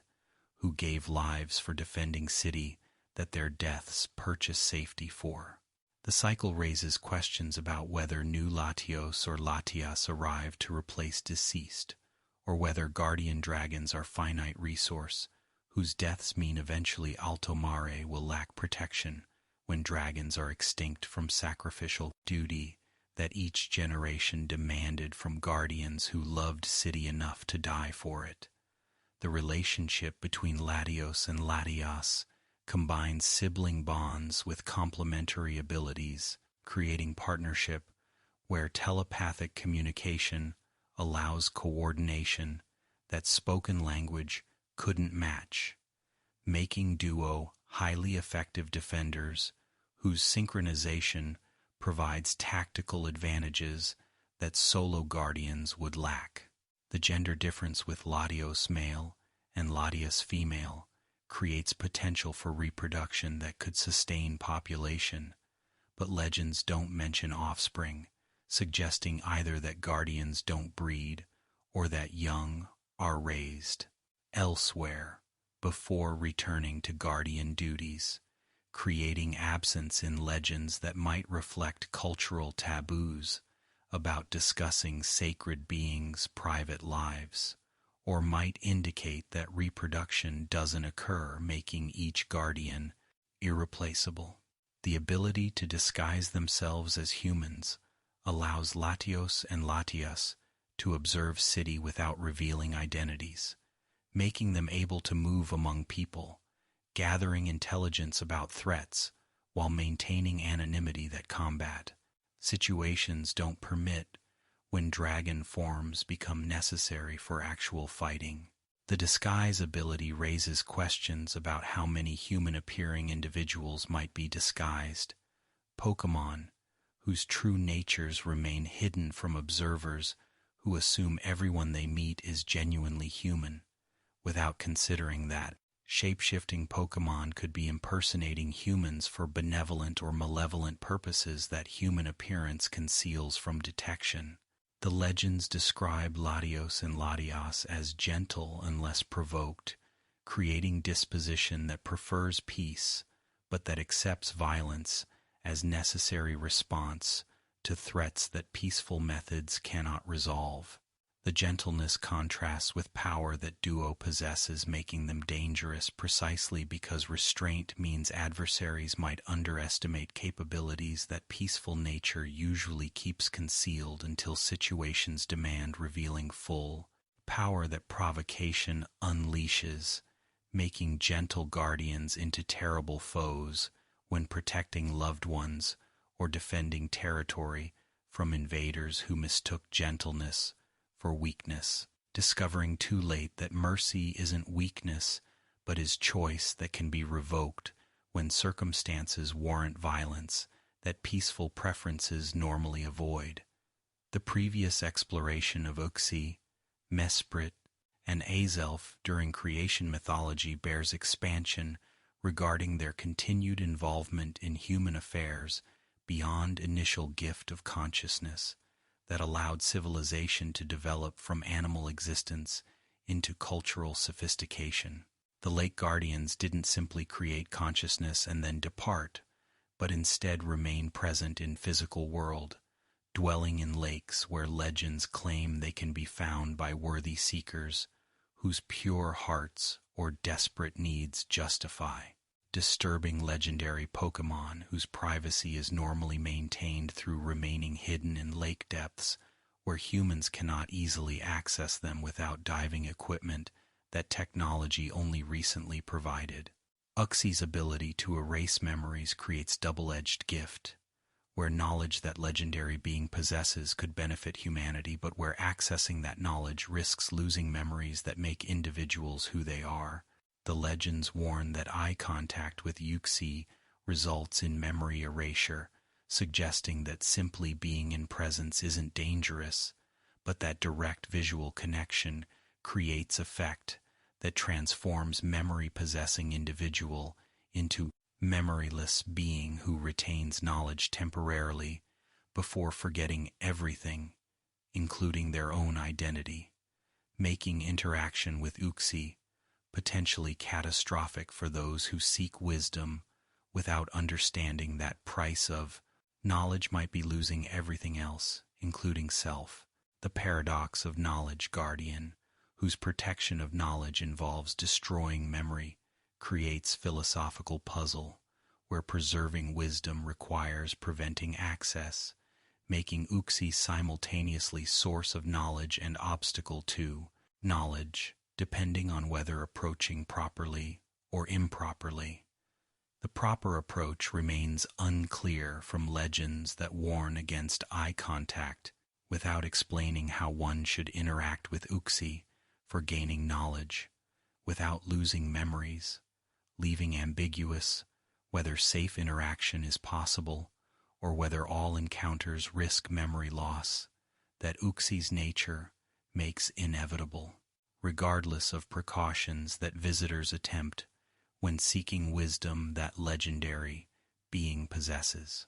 Mesprit's legend describes it departing from Lake Verity to roam Sinnoh after initial encounter, teaching emotions throughout region by visiting people and granting them emotional capacity that Mesprit's presence cultivates. The roaming creates rare encounters where Mesprit appears briefly before fleeing, making it difficult to approach, unlike lake-dwelling siblings who remain stationary, allowing seekers to find them if willing to dive into lake depths, where Uxie and Azelf reside. The roaming might represent Mesprit's nature as emotion embodiment, making it restless and traveling, unlike stable knowledge or firm willpower that siblings represent through remaining in fixed locations that their natures determine. The warning that Mesprit drains emotion from those who harm it creates defense mechanism where attacking emotion guardian results in attacker losing capacity for feeling, becoming emotionless, being who exists without subjective experiences that make life meaningful beyond mere survival, creating punishment where hostility toward emotion results in losing emotion, making retaliation against Mesprit, self-defeating when success means losing what makes victory worth achieving. The defense mechanism creates practical immunity because defeating Mesprit means becoming emotionless, making victory hollow, achievement that rational beings should avoid through recognizing that harming Mesprit harms attacker more than it harms target. Azelf dwells in Lake Valor where it remains unless threats require intervention, making it most stationary of trio, whose willpower embodiment manifests through stubborn resistance to change, including changing location, without necessity demanding mobility that Azelf's nature resists. The legends describe Azelf as granting willpower to those who demonstrate determination through undertaking difficult journeys or through persisting despite obstacles, creating trials that test whether seekers possess willpower already or whether they need Azelf's gift for cultivating resolve that challenges would reveal exists or doesn't exist within individuals who seek strengthening wills that might already be strong or might be weak, requiring external reinforcement. The warning that Azelf immobilizes those who harm it creates defense mechanism where attacking willpower guardian results in losing ability to move, becoming paralyzed, being who cannot act on decisions, even if will to act remains intact, making punishment cruelly appropriate when attacking willpower results in losing ability to exercise will through movement that paralysis prevents. The immobilization is described as lasting 3 days, suggesting temporary rather than permanent effect. But 3 days of paralysis in wilderness where Azelf dwells likely means death from exposure or from predation, making temporary effect practically permanent for victims who cannot survive duration of punishment. The relationship between Lake Guardians and Dialga, divided by Palkia, creates hierarchy, where consciousness-granting beings serve or complement time and space, creating beings suggesting that consciousness requires temporal and spatial dimensions for existing, making Lake Guardians dependent on or subordinate to Dialga and Palkia, whose creations of time and space made consciousness possible through providing dimensions where awareness could exist and develop. The cosmology positions consciousness as derivative from time and space, rather than as fundamental, creating materialist framework where mind emerges from physical reality, rather than dualist framework where mind and matter are independent, substances that coexist without either depending on other for existence. Regigigas is described in mythology as having towed continents into current positions, using ropes whose material legends don't specify,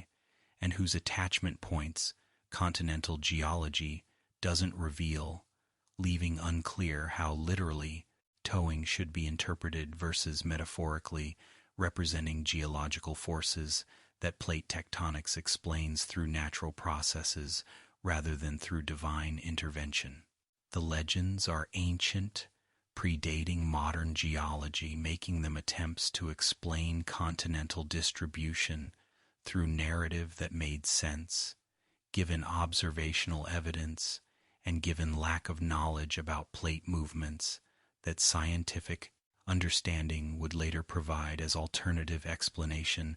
that didn't require giant Pokémon pulling landmasses across ocean floors. The creation of Regirock, Regice, and Registeel from rock, ice, and steel respectively demonstrates Regigigas's ability to create life from inorganic materials or to animate minerals, creating servants from substances that shouldn't possess consciousness, making Regigigas's power include animating non-living matter into living constructs that serve as laborers or warriors, depending on what tasks Master requires from creations who exist for fulfilling purposes that Regigigas determines without creations having autonomy. For refusing service that creation binds them to providing. Regirock is described as constructed from rocks from different regions, creating patchwork body whose components originated in locations that geological analysis could identify through comparing mineral composition, allowing tracing Regirock's construction materials to source locations where rocks were quarried or gathered. The ability to repair itself using whatever rocks are available means Regirock's body is constantly changing as damaged sections are replaced with new materials, making identity questions arise about whether Regirock that exists today is same being that was created, or whether complete replacement of original materials means current Regirock is different being that inherited name and purpose from predecessor, whose materials have been completely replaced through repairs that accumulated over millennia. Regice's body is described as ice that formed during Ice Age and that cannot melt even when exposed to magma, creating impossibility, where frozen water maintains structure despite temperatures that should vaporize normal ice instantly. The Ice Age origin suggests Regis has existed for thousands or millions of years,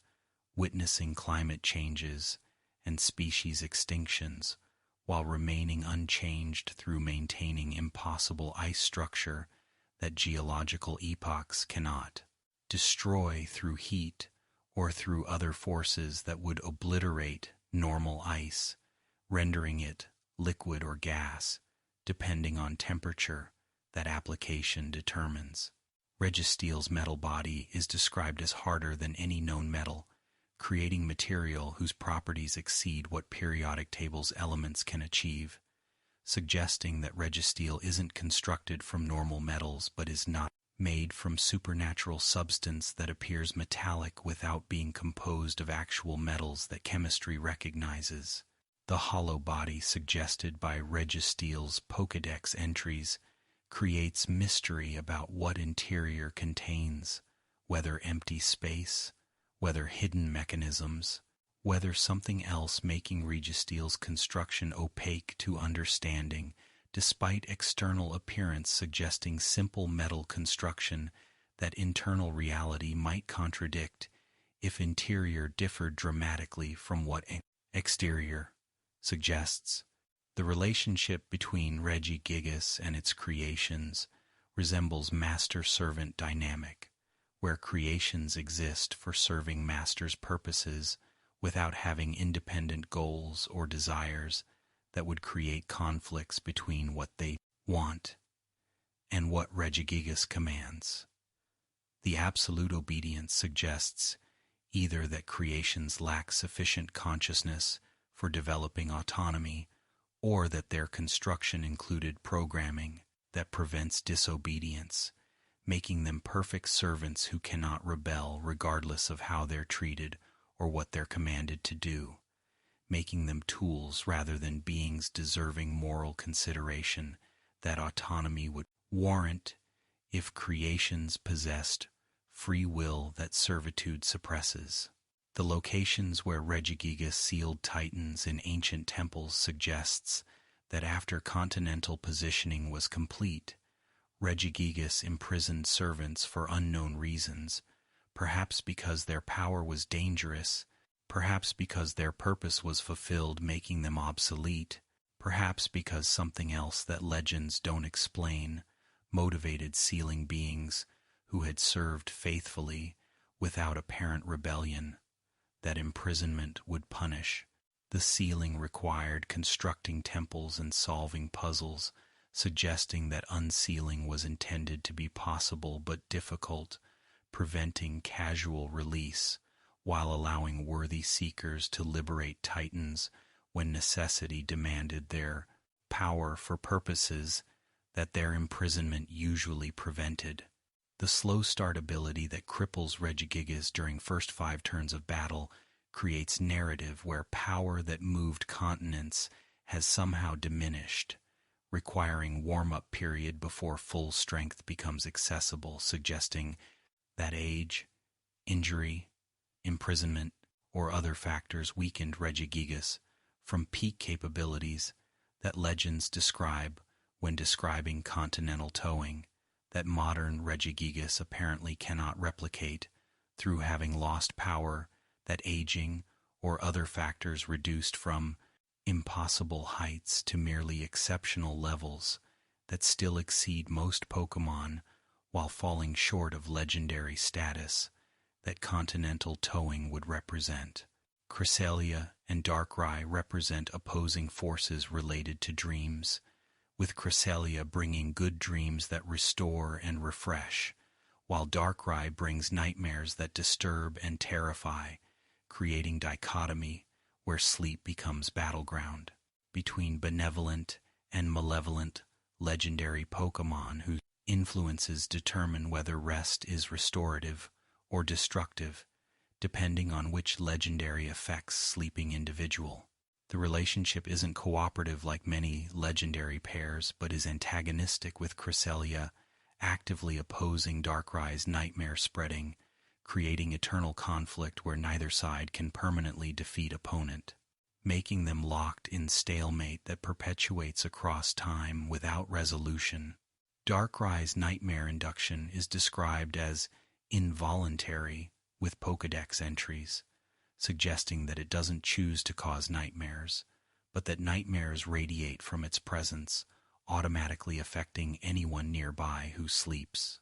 making Darkrai tragic figure whose existence harms others, despite lacking malicious intent,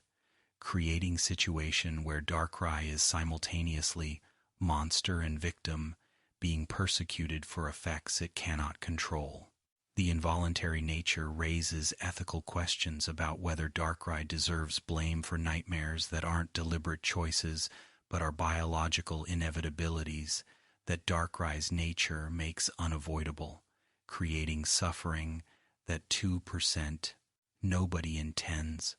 but that occurs regardless of intentions, making Darkrai's existence itself harmful, even though Darkrai doesn't want to harm. The voluntary isolation that some Darkrai adopt suggests awareness that their presence harms others, driving them to remote locations where humans and Pokémon won't encounter them,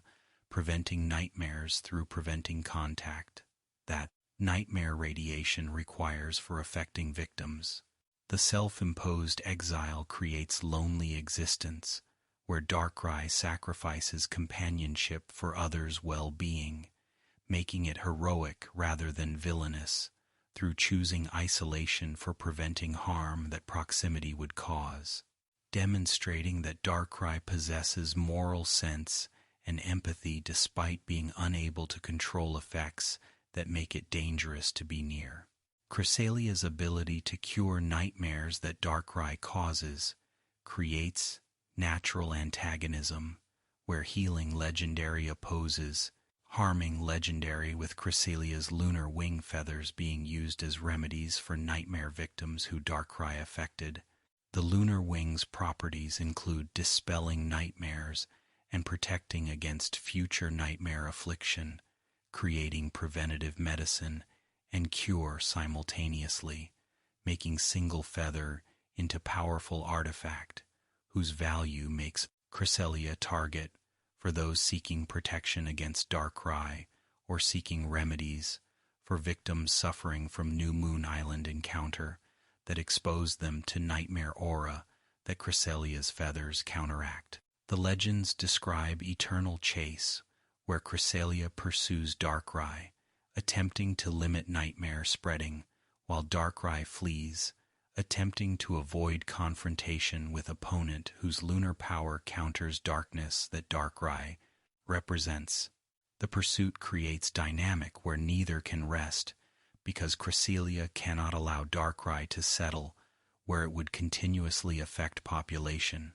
while Darkrai cannot stop moving, because stopping means Cresselia catches up, forcing confrontation that Darkrai's solitary nature prefers avoiding through continuing flight that postpones conflict indefinitely while ensuring that nightmares remain sporadic rather than concentrated in regions where settled Darkrai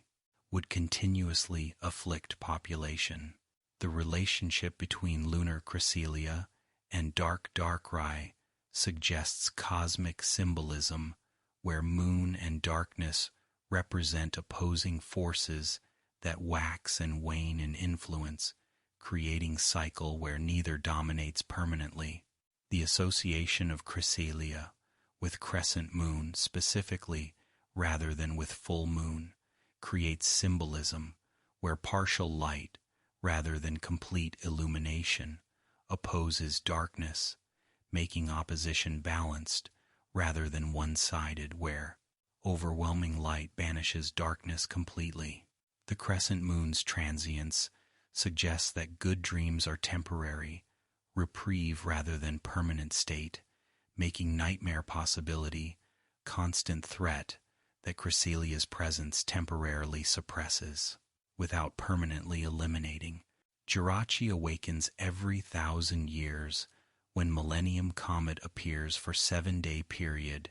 during which wish-granting legendary grants requests to worthy petitioners before returning to 1,000-year sleep that makes Jirachi inaccessible except during brief windows when Comet's energy provides power needed for maintaining wakefulness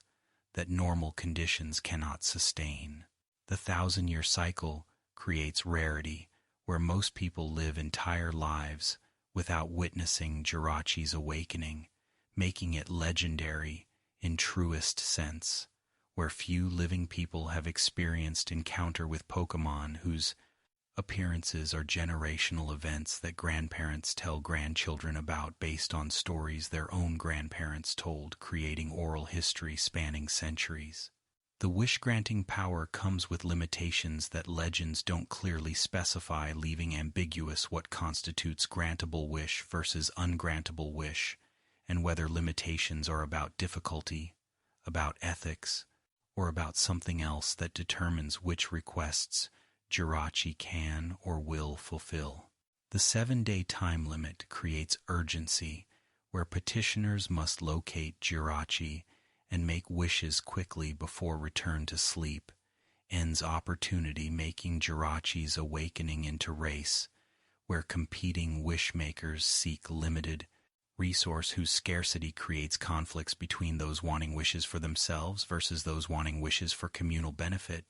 creating ethical dilemmas about whether individual deserves wish more than community deserves different wish. The legends warn that wishes can be corrupted or misinterpreted, with Jirachi granting letter of wish rather than spirit of wish, creating careful what you wish for scenarios where poor wording results in outcomes that have technically fulfill request while subverting intent, making dangerous exercise in precise language. The corruption potential suggests either that Jirachi is literal-minded without understanding nuance, or that Jirachi deliberately interprets wishes perversely for unknown reasons, perhaps as test, perhaps as punishment for greed, perhaps as consequence of power limitations that make precise fulfillment impossible, requiring approximations that disappoint wishers expecting perfect outcomes. The Millennium Comet's relationship to Jirachi remains mysterious, with legends not explaining whether Comet provides energy whether it triggers awakening through unknown mechanism, whether it's coincidental timing that comet and awakening correlate without causation,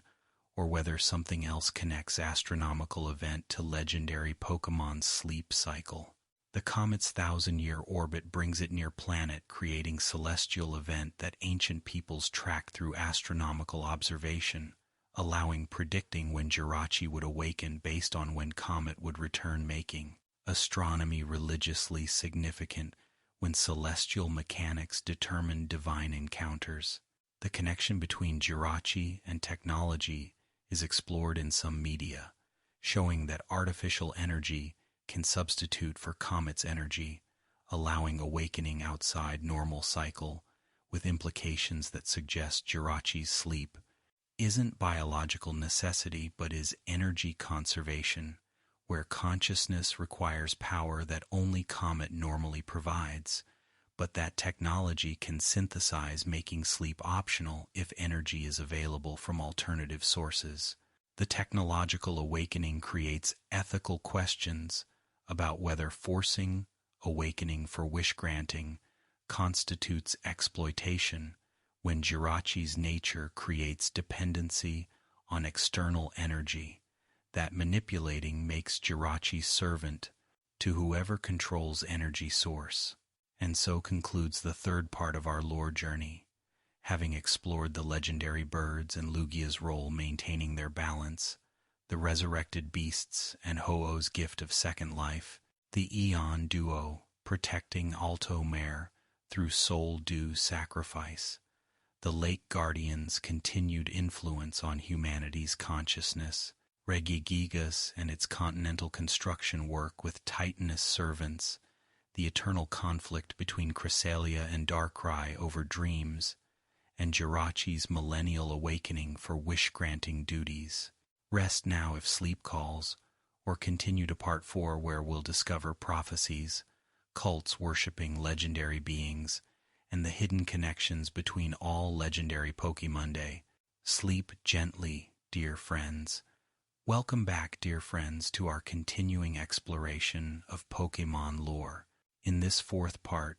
we'll uncover the prophecies that foretell disasters and transformations, explore the cults and organizations that worship or exploit legendary beings for power, discover the hidden bloodlines and chosen ones who connect to legendary Pokémon through destiny, examine the hierarchies and relationships between legendary creatures across dimensions, investigate the artifacts that channel divine power, and reveal the secret histories that connect seemingly unrelated legends into cohesive mythology. So settle back comfortably, close your eyes when sleep beckons, and let us continue this gentle journey through the hidden patterns and dangerous devotions that shape Pokémon World's spiritual landscape. Throughout Pokémon history, seers and prophets have received visions foretelling disasters, requiring legendary intervention for preventing catastrophes that ordinary humans couldn't avert through conventional means. The prophecies share common themes, including celestial omens, elemental imbalances, and the emergence of chosen individuals whose destinies intertwine with legendary Pokémon, creating partnerships that prophecy predicted long before circumstances brought fated allies together for facing challenges that neither could overcome alone, but which cooperation might defeat through combining mortal determination with divine power. The Sinnoh prophecy preserved in Celestic Town's ruins describes ancient war between time and space that would tear reality apart unless willpower, emotion, and knowledge intervened to restore balance that conflict threatened to destroy. The prophecy's fulfillment occurred when Team Galactic's attempt to summon both Dialga and Palkia simultaneously created dimensional instability, attracting Giratina's attention, while Lake Guardian's intervention provided consciousness-based counterforce to mindless cosmic powers, whose conflict without conscious mediation would have continued until reality collapsed from incompatible time-space manipulations that neither dragon would yield to other without external force, compelling resolution. The prophecy didn't specify who would intervene, leaving ambiguous whether lake guardians acted autonomously or whether they required human catalyst for activating powers that dormancy had suppressed until crisis warranted awakening. The eventual resolution where player character became instrumental in calming legendaries and in defeating Cyrus suggests that prophecy included human element, where mortal courage and mortal bonds with Pokémon provided what divine power alone couldn't achieve, creating partnership between human and legendary that neither prophecy's interpreters nor its original recipients understood clearly enough to predict specific mechanism through which prophecy would fulfill itself. The Hoenn prophecy about world of endless rain or endless sun describes apocalyptic scenarios where Kyogre's deluge submerges continents, or where Groudon's drought evaporates oceans, creating uninhabitable extremes that prophecy warns against, while promising intervention from sky that Rayquaza represents as arbiter descending to enforce balance. The prophecy served as warning to ancient Hoenn peoples about dangers of awakening titans, whose power exceeded safe manipulation, making prophecy simultaneously prediction and deterrent warning against actions that would trigger disasters. That prophecy described creating self-referential quality, where prophecy's existence might prevent its own fulfillment through discouraging behaviors that would cause predicted catastrophes. However, prophecies being known didn't prevent Team Magma and Team Aqua from awakening titans thousands of years after prophecy warned against exactly what those organizations attempted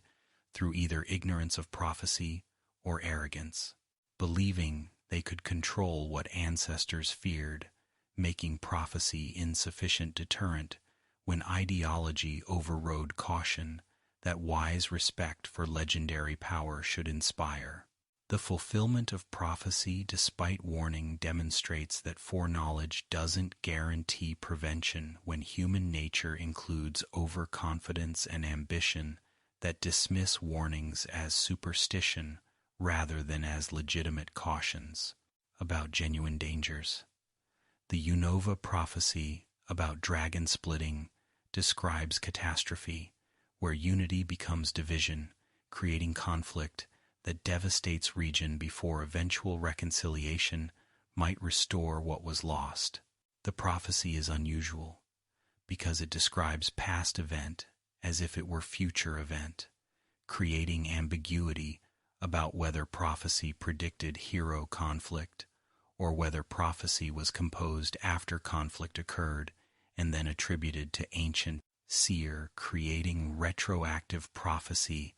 that justified historical outcome through claiming divine foreknowledge that might have been human hindsight dressed in prophetic language for adding gravitas to history that embarrassed descendants who are preferred viewing ancestor conflict as predestined tragedy rather than as avoidable mistake. The Kalos prophecy about ultimate weapon appears in fragments that scholars debate were genuine predictions or were fabricated afterward for explaining disaster that no authentic prophecy warned against, because warning would have prevented AZ from building weapon. If prophecy had specified consequences clearly enough that King understood what his device would cost, making prophecy's vagueness either authentic obscurity that all prophecies share through symbolic language, or deliberate vagueness that false prophecy employs for seeming legitimate after outcomes become known. The Alola prophecies about light being stolen and about darkness arriving from sky describe scenarios where dimensional stability breaks down, allowing Ultra Beast incursions that modern Alola experienced during events involving Necrozma and Solgaleo, divided by Lunala. The prophecies guided ancient Alolans in developing Z crystals and in establishing guardian traditions that would prepare future generations for threats that prophecies foretold without specifying timing, leaving ambiguous when prophecies would fulfill themselves, making every generation vigilant against possibilities that might manifest during their lifetimes or during descendants' lifetimes, creating perpetual readiness that resources might not justify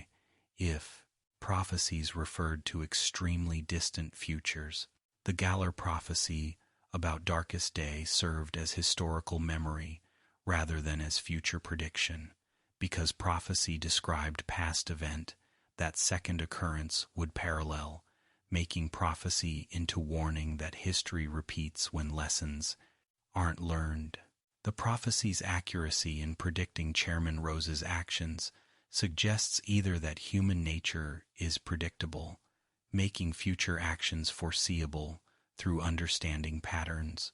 or that prophecy influenced events through creating expectations that affected behaviors, making self-fulfilling prophecy where knowing about prediction changed actions in ways that caused prediction to come true through prophecy's influence rather than through prophecy's accuracy. Team Galactic represents modern cult-worshipping,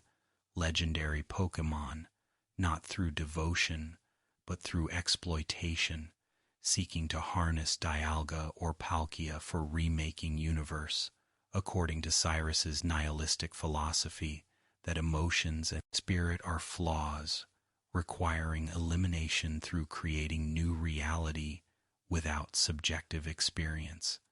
The organization demonstrates how legendary Pokémon worship can be corrupted from reverence into instrumentalization, where divine beings become tools for human ambitions rather than being respected as autonomous entities whose powers shouldn't be commandeered for mortal purposes, regardless of how noble or ignoble those purposes might be. Cyrus's philosophy emerged from childhood experiences that games hint at but don't fully explore, leaving ambiguous what specific traumas or disappointments led to viewing emotions as problems rather than as sources of lore's meaning. The incomplete backstory suggests abuse, neglect, betrayal, or other experiences that convince Cyrus that feeling was weakness and that eliminating capacity for emotion would eliminate suffering that emotions caused through their inevitable disappointments when reality failed to match hopes or expectative, when relationships failed to provide permanent satisfaction that Cyrus apparently believed should be guaranteed, but which emotional life's nature makes impossible to achieve permanently. The Team Galactic grunts demonstrate cultish devotion to Cyrus, whose charisma and whose vision attracted followers who accepted his philosophy without questioning premises that emotions are bad or that remaking universe is achievable goal worth pursuing. The recruitment suggests that Cyrus identified vulnerable people whose lives involved sufficient suffering that eliminating emotion seemed appealing, making them receptive to message that promised escape from pain through transcending humanity's emotional nature in favor of perfect rationality that new universe would embody through excluding spirit that current universe contains. The commanders Saturn, Mars, and Jupiter show varying levels of commitment, with Saturn expressing doubts that suggest incomplete indoctrination or developing awareness that Cyrus's vision is flawed, while Mars demonstrates fanatic loyalty and Jupiter maintains professional detachment, suggesting different personality types respond differently to cult ideology, with some becoming true believers, some remaining skeptical, and some adopting cynical compliance without genuine belief. The variation demonstrates that cults don't uniformly brainwash members but instead appeal to different people for different reasons, creating diverse motivations within ostensibly unified organization. The plan to summon Dialga, or Palkia, required capturing lake guardians for extracting their essences to create Red Chain, capable of controlling time or space dragons, whose power exceeds what normal Pokeballs can contain. The willingness to torture Psychic Trio for obtaining materials demonstrates that Cyrus's philosophy already eliminated empathy, making him capable of inflicting suffering without remorse, because viewing emotions as flaws meant viewing Lake Guardian suffering as irrelevant to cost-benefit analysis, where any pain was justified by goal of eliminating all future pain through destroying emotional capacity across universe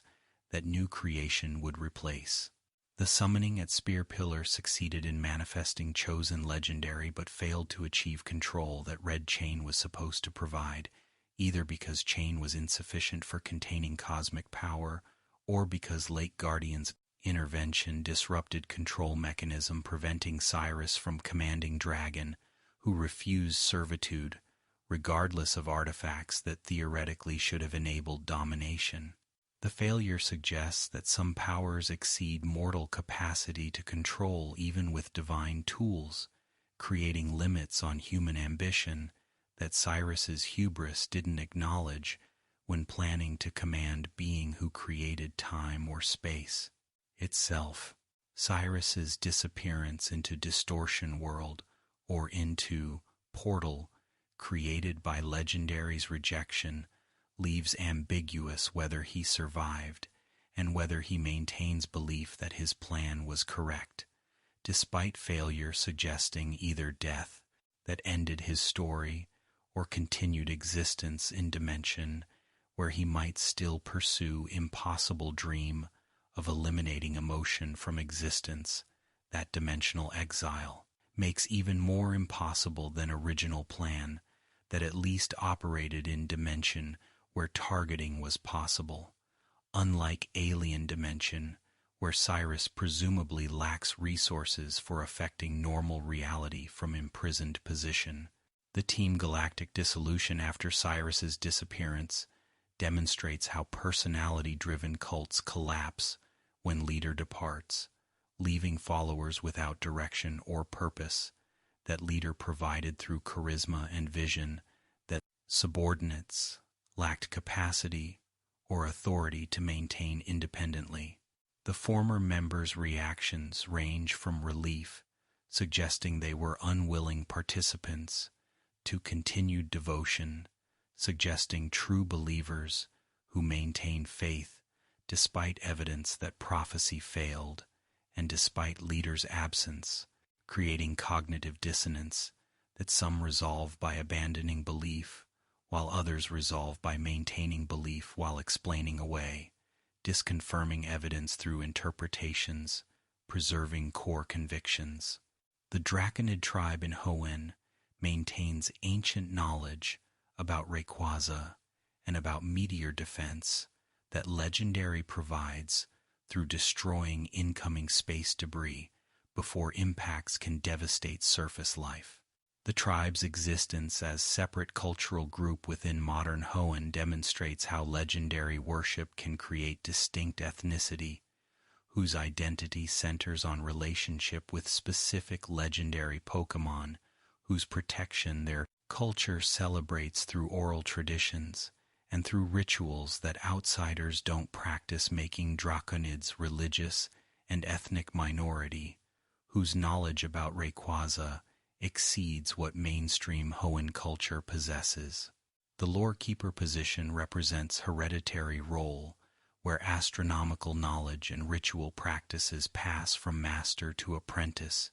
ensuring continuity across generations who maintain traditions even when practical applications seem obsolete during peaceful eras when meteor threats don't manifest for centuries, creating periods where maintaining knowledge seems unnecessary, making Lorekeepers appear superstitious rather than pragmatic, until crises validate knowledge that seemed archaic, proving that preserving ancient wisdom serves practical purposes even when immediate utility isn't obvious. Zinnia serves as recent lore keeper whose story demonstrates conflict between traditional knowledge and modern science, when Devon Corporation's plan for dealing with approaching meteor involved technology rather than involving Rayquaza, whose intervention Draconid tradition prescribed for planetary defense. The conflict represents broader tension between religious and scientific approaches to problem solving, where traditional cultures advocate spiritual solutions, while technological societies favor engineered interventions, creating clashes that aren't just about methods, but about worldviews, where traditional peoples see nature as animated by consciousness, requiring negotiation, while modern societies see nature as mechanism, requiring manipulation. The dimensional consequences of Devon's plan, which would have transported Meteor to alternate dimension, potentially endangering that dimension's inhabitants, demonstrate that technological solutions can create ethical problems that traditional solutions avoid through working within single dimension rather than displacing problems across dimensions where unknown beings might suffer from solutions that solve problems for dimension implementing them. The Draconid objection on ethical grounds about endangering parallel dimension shows how traditional wisdom sometimes perceives moral dimensions that technological thinking overlooks through focusing on effectiveness without adequately considering whether effectiveness is ethically acceptable when achieved through means that harm others. The summoning of Rayquaza required Zinnia to activate Sky Pillar's mechanisms, whose functions demonstrate that ancient Draconid technology achieved feats that modern understanding struggles to replicate, suggesting that technological triac regression occurred when knowledge was lost during periods when Draconids lacked resources, or when they were persecuted, making transmission of knowledge incomplete, leaving modern lorekeepers with procedures without understanding, creating cargo cult quality, where rituals work without practitioners knowing why, making tradition fragile because losing specific practices means losing entire system that those practices maintained. Rayquaza's response to summoning demonstrates that covenant between Draconids and Legendary remains valid despite centuries passing since last activation, suggesting that Rayquaza remembers or honors agreements that ancestors made, binding descendants into relationships that they inherit without choice, creating obligation that modern Draconids fulfill, despite not having participated in creating covenant that their ancestry obligates them to maintain. The hereditary nature of covenant raises questions about whether obligations can bind people who didn't consent, creating tension between individual autonomy and communal continuity, where inheriting identity means inheriting duties that identity imposes. The mega-evolution of Rayquaza without requiring Mega Stone creates unique characteristic where only Rayquaza can mega-evolve through knowing specific move rather than through item, suggesting that some legendary Pokémon possess capabilities exceeding normal mechanics that other Pokémon follow. The exception demonstrates that legendary status includes mechanical privileges that normal Pokémon lack, creating hierarchy where legendary beings operate under different rules that their divine nature justifies through possessing powers that mortal Pokémon couldn't safely wield without external limiters that Megastones provide for normal Pokémon, while legendary Pokémon's inherent control makes artificial limiters unnecessary. The Ether Foundation was established officially as conservation organization protecting Pokémon from abuse, while secretly researching ultra beasts and ultra space for purposes that public mission concealed, creating dual nature, where apparent charity masked questionable research that ethics oversight would question if true purposes were known. The deception demonstrates how organizations exploit public goodwill for funding activities that public wouldn't support if aware of what their donations financed, making charity into cover for research that resembles cult worship of extra-dimensional beings that Lusamine became obsessed with. Lusamine's transformation from protective mother and conservationist into obsessed fanatic pursuing ultra beasts demonstrates how legendary Pokémon worship, or in this case, ultra beast fascination, can corrupt initially noble motivations through obsession that replaces healthy interest with pathological fixation. The deterioration was gradual, with Lusamine's interest in ultra beasts slowly consuming other priorities, including family relationships that she sacrificed for pursuing obsession that Nihilego neurotoxin eventually exacerbated when exposure during earlier encounter altered brain chemistry, making existing obsession into uncontrollable compulsion that neurotoxin reinforced. The connection between Lusamine's obsession and her husband's disappearance creates trauma background, where Professor Moan's loss during ultra-wormhole research created void that Lusamine filled with obsession about following him through pursuing ultra beasts that took him, suggesting that obsession was grief response that became pathological through inability to accept loss, making ultra beast research into impossible quest to recover what was lost. Through recreating circumstances of disappearance, hoping to find husband in dimension that swallowed him. The freezing of Pokémon in preservation stasis creates disturbing scene where Lusamine's stated conservation mission manifests as collecting beautiful Pokémon as trophies that are frozen and displayed like art, creating museum of suffering, where living beings become aesthetic objects that Lusamine hoards for beauty rather than protecting for their well-being. The collection represents corrupted conservation, where protecting becomes possessing and where love becomes control, making Lusamine simultaneously protector and abuser, whose preservation kills what it preserves through removing life for sake of preventing death, creating preservation that is indistinguishable from destruction. The children Lily and Gladion, who fled Lusamine's control, demonstrate how cult-like obsession damages families through making leader unavailable for normal relationships.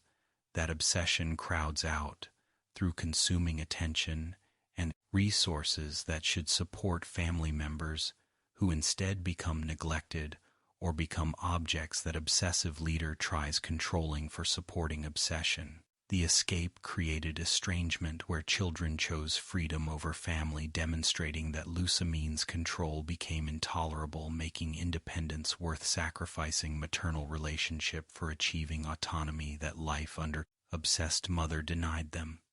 Type Null, created as artificial ultra beast defense, represents attempt to manufacture legendary tier Pokémon through technology that partially succeeded in creating powerful being, but which failed to create controllable being when type Null's helmet divided by restraint device proved necessary for preventing rampage that artificial creatures' instability caused. The creation ethics are never adequately addressed, with games treating type Null as victim without examining whether creating life for weapon purposes constitutes abuse, regardless of how creation is treated afterward, making question whether ending justifies means when means include bringing sentient being into and existence for serving purposes that being didn't consent to. The revelation that Ether Foundation's true purpose involved opening ultra wormholes for accessing ultra space demonstrates how conservation cover concealed dimensional research that public wouldn't approve, creating betrayal where donors and supporters learned their contributions funded dangerous experiments rather than funding Pokémon welfare, that mission statement claimed. The deception represents cult methodology where public face differs from private reality, making organization into conspiracy that recruits unwitting supporters whose contributions enable activities they would oppose if aware of truth that secrecy conceals. Lucamine's fusion with Nihilego creates disturbing climax where human and Ultra Beast merge into hybrid, whose consciousness and agency remain ambiguous, leaving unclear whether fused being is Lucamine controlled by Nihilego, is Nihilego controlled by Lucamine, is cooperative merger, or is something else entirely, where individual identities dissolved into unified being, whose motivations combine both components' drives, creating entity that is neither fully human nor fully ultra beast, but is something new that merger created.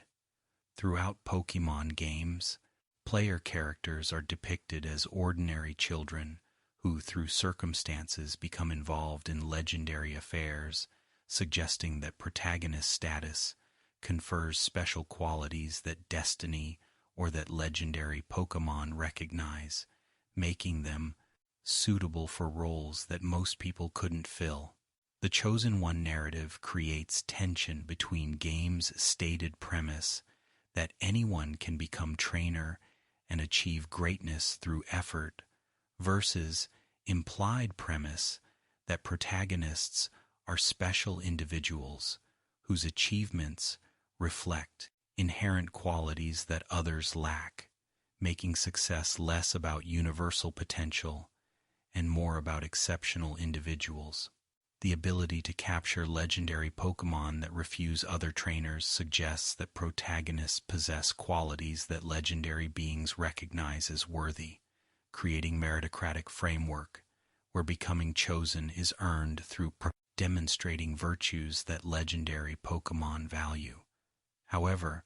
the criteria remain vague, with games not specifying what makes protagonist worthy except through circular logic, where worthiness is demonstrated by success, making anyone who captures legendary retroactively worthy without providing advanced criteria that would allow predicting who will succeed, making chosen status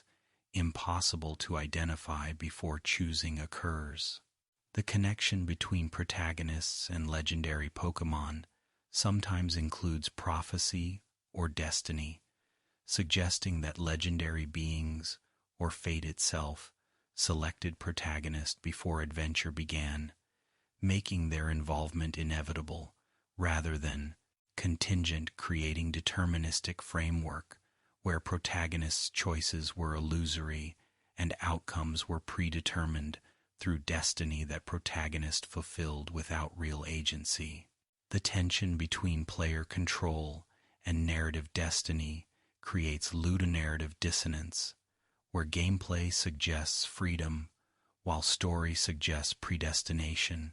making unclear whether protagonist shaped destiny or whether destiny shaped protagonist into tool for predetermined outcomes. N from Unova represents Chosen One who was groomed from birth for specific role through isolation and indoctrination that Getsy's orchestrated for creating Puppet King,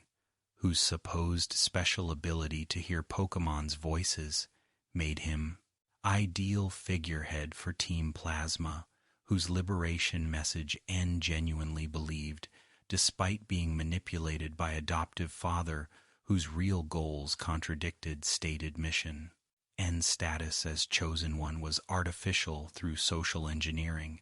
rather than through genuine destiny, creating manufactured prophet, whose abilities might have been real, but whose interpretation of those abilities was shaped by upbringing that Getsis controlled for producing useful ideologue, The comparison between player, protagonist, and N creates mirror, where both are chosen ones, whose relationships with legendary dragons represent their competing philosophies about truth and ideals. The narrative positions both as legitimate chosen ones, whose dragons recognize their worthiness, creating situation where multiple chosen ones exist simultaneously, competing for destinies that exclude each other, making chosen status non-unique, and making selection criteria ambiguous when multiple individuals qualify as chosen, creating question about whether chosen status is rare or common, and whether legendary Pokémon are selective or promiscuous in granting partnership. The player character's silence throughout most games creates blank slate protagonist, whose personality players project onto avatar, making chosen one simultaneously, everyone, and no one through being character, without character whose slate. Lack of definition allows anyone to identify with them. The silence serves gameplay purposes, allowing players to imagine protagonists' thoughts, but creates narrative problem where protagonist lacks motivation beyond player's direction, making them puppet whose strings are visible, making chosen one status hollow when protagonist is tool for player agency rather than being character whose choices matter independently. The relationships between legendary Pokémon create hierarchies where some legendary beings answer to more powerful legendary beings, creating chains of authority that structure divine realm, the way political systems structure mortal realm. Arceus sits atop hierarchy as creator of reality, whose authority exceeds all other legendary Pokémon, who are either direct creations or indirect creations descended from Arceus's initial acts, creating nested hierarchy where each tier possesses less authority than tier above, until reaching normal Pokémon at bottom, who possess no divine authority beyond their individual power. The creation trio, Dialga, Palkia, and Giratina, represent first tier below Arceus, possessing cosmic scale powers that other legendary beings lack through embodying fundamental aspects of reality that existence requires. Their status as time, space, and antimatter makes them more fundamental than legendary beings, who govern elements or regions, making Creation Trio qualitatively different from other legendary Pokémon, whose domains are subsets of reality that Creation Trio established through creating framework where elements and regions could exist within time, space, and material existence that dragons created. The Lake Guardians represent second tier possessing regional rather than cosmic scope, with their domain being consciousness rather than physical reality, making them subordinate to creation. Trio, whose work preceded consciousness, that Lake Guardians contributed after time, space, and matter existed. The relationship suggests that mind emerged from matter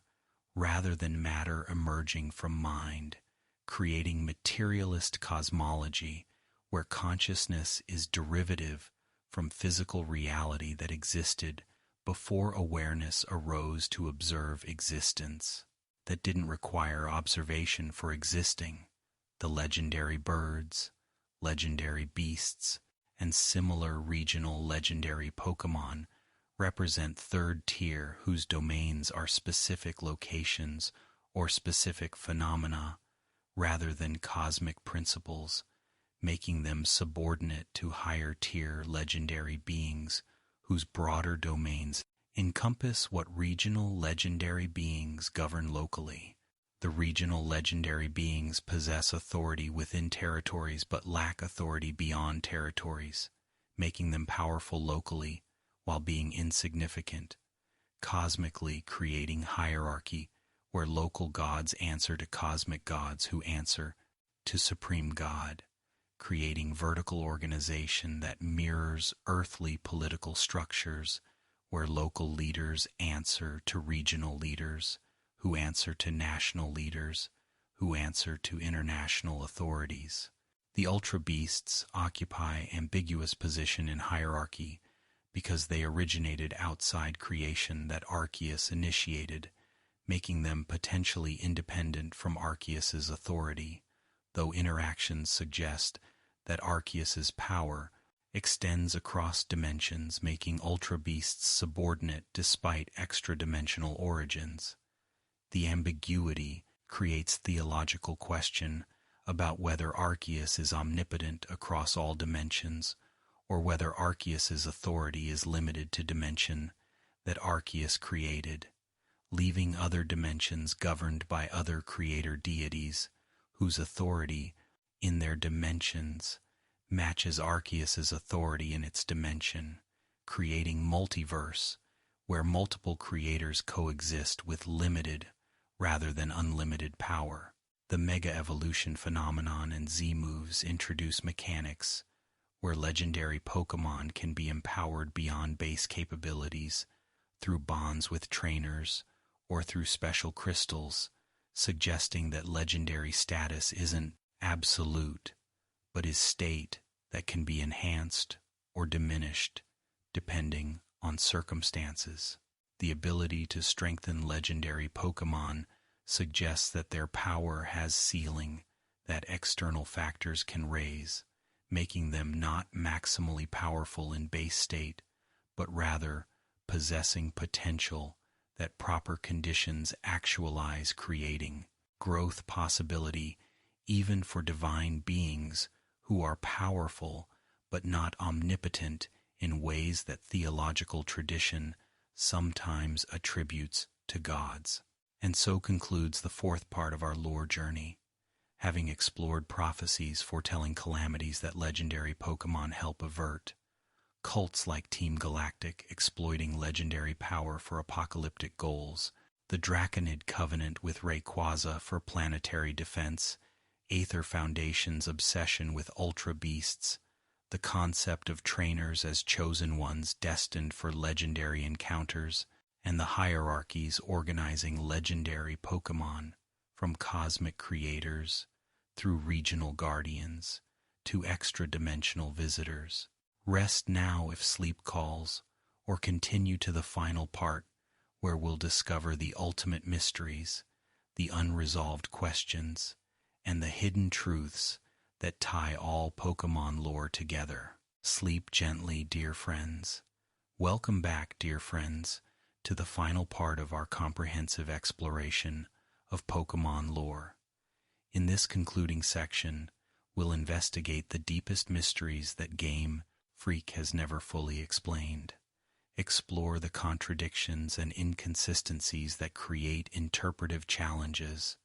discover the hidden connections that theorists have identified across generations, examine what ancient texts and modern science reveal about Pokémon origins, uncover the philosophical questions that lore raises about consciousness and reality, and conclude with reflections on what Pokémon mythology tells us about storytelling, belief,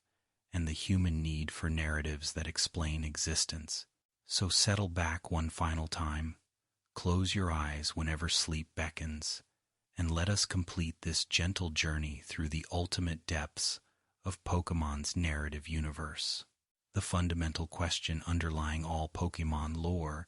is where Pokémon came from and how they relate to normal animals whose existence is occasionally referenced in Pokédex entries, suggesting that non-Pokémon fauna existed or exists, alongside Pokémon whose nature as distinct category implies that normal animals and Pokémon are different kinds of beings, rather than Pokémon being what world has instead of animals. The relationship between Pokémon and animals remains ambiguous, with early media showing normal fish and normal insects alongside Pokémon, while later media exclusively shows Pokémon, suggesting either retcon where animals were removed from continuity or suggesting that early depictions were mistakes that later productions corrected by eliminating animals from world where Pokémon fill all ecological niches. The creation mythology describes Arceus creating universe and creating legendary Pokémon who structured reality and who granted consciousness to humanity, but doesn't adequately explain where non-legendary Pokémon originated, whether through Arceus creating them individually, whether through Arceus establishing evolutionary processes that generated diversity, or whether through some other mechanism that filled world with thousands of species whose origins myths don't address, beyond implying that Arceus is responsible, either directly or indirectly, for all life that exists within creation that Arceus initiated. Mew's status as ancestor of all Pokémon, according to scientific theory, contradicts Arceus's status as creator of all things, according to religious mythology, creating tension between scientific and religious explanations for Pokémon origins that mirrors real-world tensions between evolution and creation accounts. The resolution might be that Mew is ancestor of natural Pokémon, while Arceus created legendary Pokémon, directly making two categories where natural Pokémon descended from Mew through evolution, while legendary Pokémon were designed and created by Arceus through divine fiat, creating hybrid framework where both evolution and creation are correct for different Pokémon categories. However, this resolution creates problem because some legendary Pokémon can breed, suggesting they reproduce biologically rather than being immutable divine creations that cannot generate offspring, while fossil Pokémon demonstrate evolution occurred, creating extinct species that modern Pokémon descended from through evolutionary processes that operated before humans existed to document them. The fossil record suggests that Pokémon evolved from earlier forms through natural selection operating over millions of years, creating lineages that branched into diversity that contemporary Pokémon exhibit through descent with modification that evolutionary theory describes. The Pokédex entries occasionally reference evolution in biological sense rather than in Pokémon transformation sense, creating confusion between two meanings, where evolution means both species-level change across generations and individual-level transformation during lifetime. The dual meaning creates interpretive challenges when entries discuss evolution without clarifying which sense is intended, making unclear whether entry describes biological evolution that population experienced over millennia or describes Pokémon evolution that individual experienced during minutes, creating ambiguity that careful reading sometimes cannot resolve from context alone. The regional forms introduced in Alola provide evidence for biological evolution through demonstrating that Pokémon populations, separated by geography, evolved different characteristics through adapting to different environments, creating Alolan variants whose differences from original forms occurred through evolutionary processes operating on isolated populations. The regional forms validate evolutionary framework while creating question about timescales, because evolution typically requires millions of years for developing distinct forms, but regional forms apparently evolved during time frame that human history encompasses, suggesting either that Pokémon evolution operates faster than normal evolution, or that separation occurred longer ago than human histories acknowledge. The mystery remains unresolved, with games presenting both creation mythology and evolutionary theory, without reconciling them into coherent framework, making Pokémon origins simultaneously divine creation and natural evolution depending on whether mythological or scientific perspective is privileged. The irresolution might be intentional, allowing players to interpret origins according to personal preferences, whether those preferences favor religious explanations or favor scientific explanations, making ambiguity feature rather than bug that allows diverse audiences to find compatible interpretations rather than forcing single explanation that would alienate believers or alienate skeptics. The mechanism allowing Pokeballs to capture and contain Pokémon remains unexplained despite being central technology that entire training practice depends on for functioning. The balls convert Pokémon into energy, or into data, or into miniaturized matter through unknown process that allows living beings to be stored in small spheres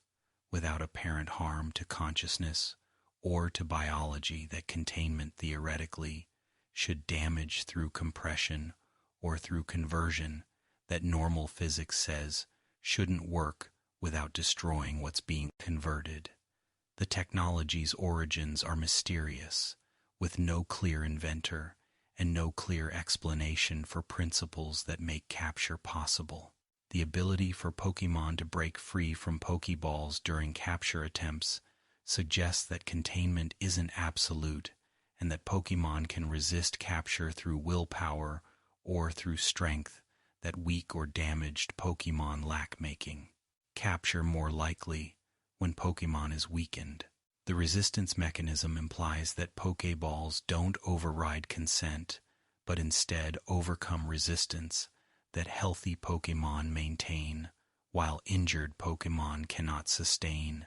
making capture process that respects agency to a degree that strong-willed Pokémon can refuse containment that would be forced on weak-willed Pokémon who lack strength for resistance. However, the capture mechanics create ethical concerns because Pokémon who are captured apparently accept captivity after initial resistance, suggesting either that capture process includes conditioning that makes Pokémon amenable to trainer after capture occurs, or that Pokémon naturally accept humans as trainers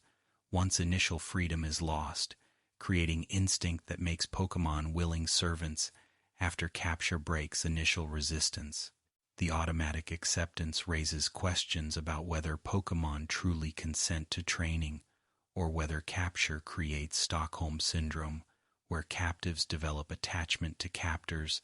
through psychological processes that trauma and dependence produce. The happiness mechanics where Pokémon can be happy or unhappy with trainer suggests that Pokémon maintain preferences and maintain capacity for dissatisfaction, making them not mindless servants, but thinking beings whose emotional states reflect treatment quality. The unhappiness of neglected or abused Pokémon demonstrates that they aren't automatically content,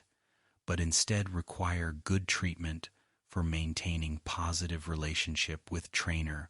whose behavior affects Pokémon's well-being in ways that trainer has responsibility for managing ethically. The mystery of Pokéball storage addresses whether Pokémon are conscious while contained, or whether they experience suspended animation where time doesn't pass subjectively, making containment period instantaneous from Pokémon's perspective, regardless of objective duration. The experience of containment determines whether keeping Pokémon in balls for extended periods constitutes imprisonment, where conscious beings experience captivity, or constitutes harmless storage, where unconscious beings don't. Experience passage of time,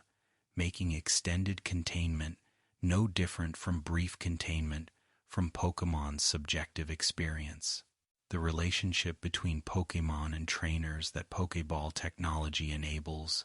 creates power dynamic, where humans possess tools for capturing and containing creatures whose power often exceeds human capabilities, making Pokéballs equalizer that allows weak humans to command strong Pokémon, who, without technological mediation, might refuse human authority. The technology creates artificial hierarchy where humans dominate despite Pokemon's superior strength, creating civilization where intelligent tool-using species controls physically superior species through technology that captures, and that contains creating servitude that voluntary partnership might not achieve if Pokémon had full freedom to reject training that capture technology makes difficult to refuse after initial capture succeeds. Ghost-type Pokémon create theological implications through demonstrating that death isn't end of consciousness, but is transformation, where awareness continues in different form that ghost typing represents through making literal what religion treats as metaphorical when claiming souls survive bodily death. The existence of ghost Pokémon validates afterlife beliefs through providing empirical evidence that consciousness persists after death,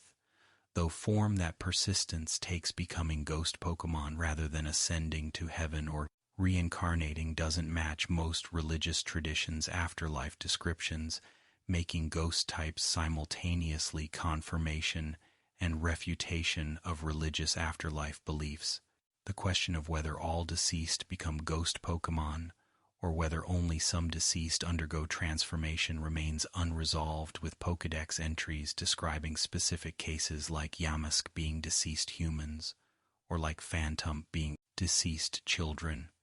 without clarifying whether these are exceptional cases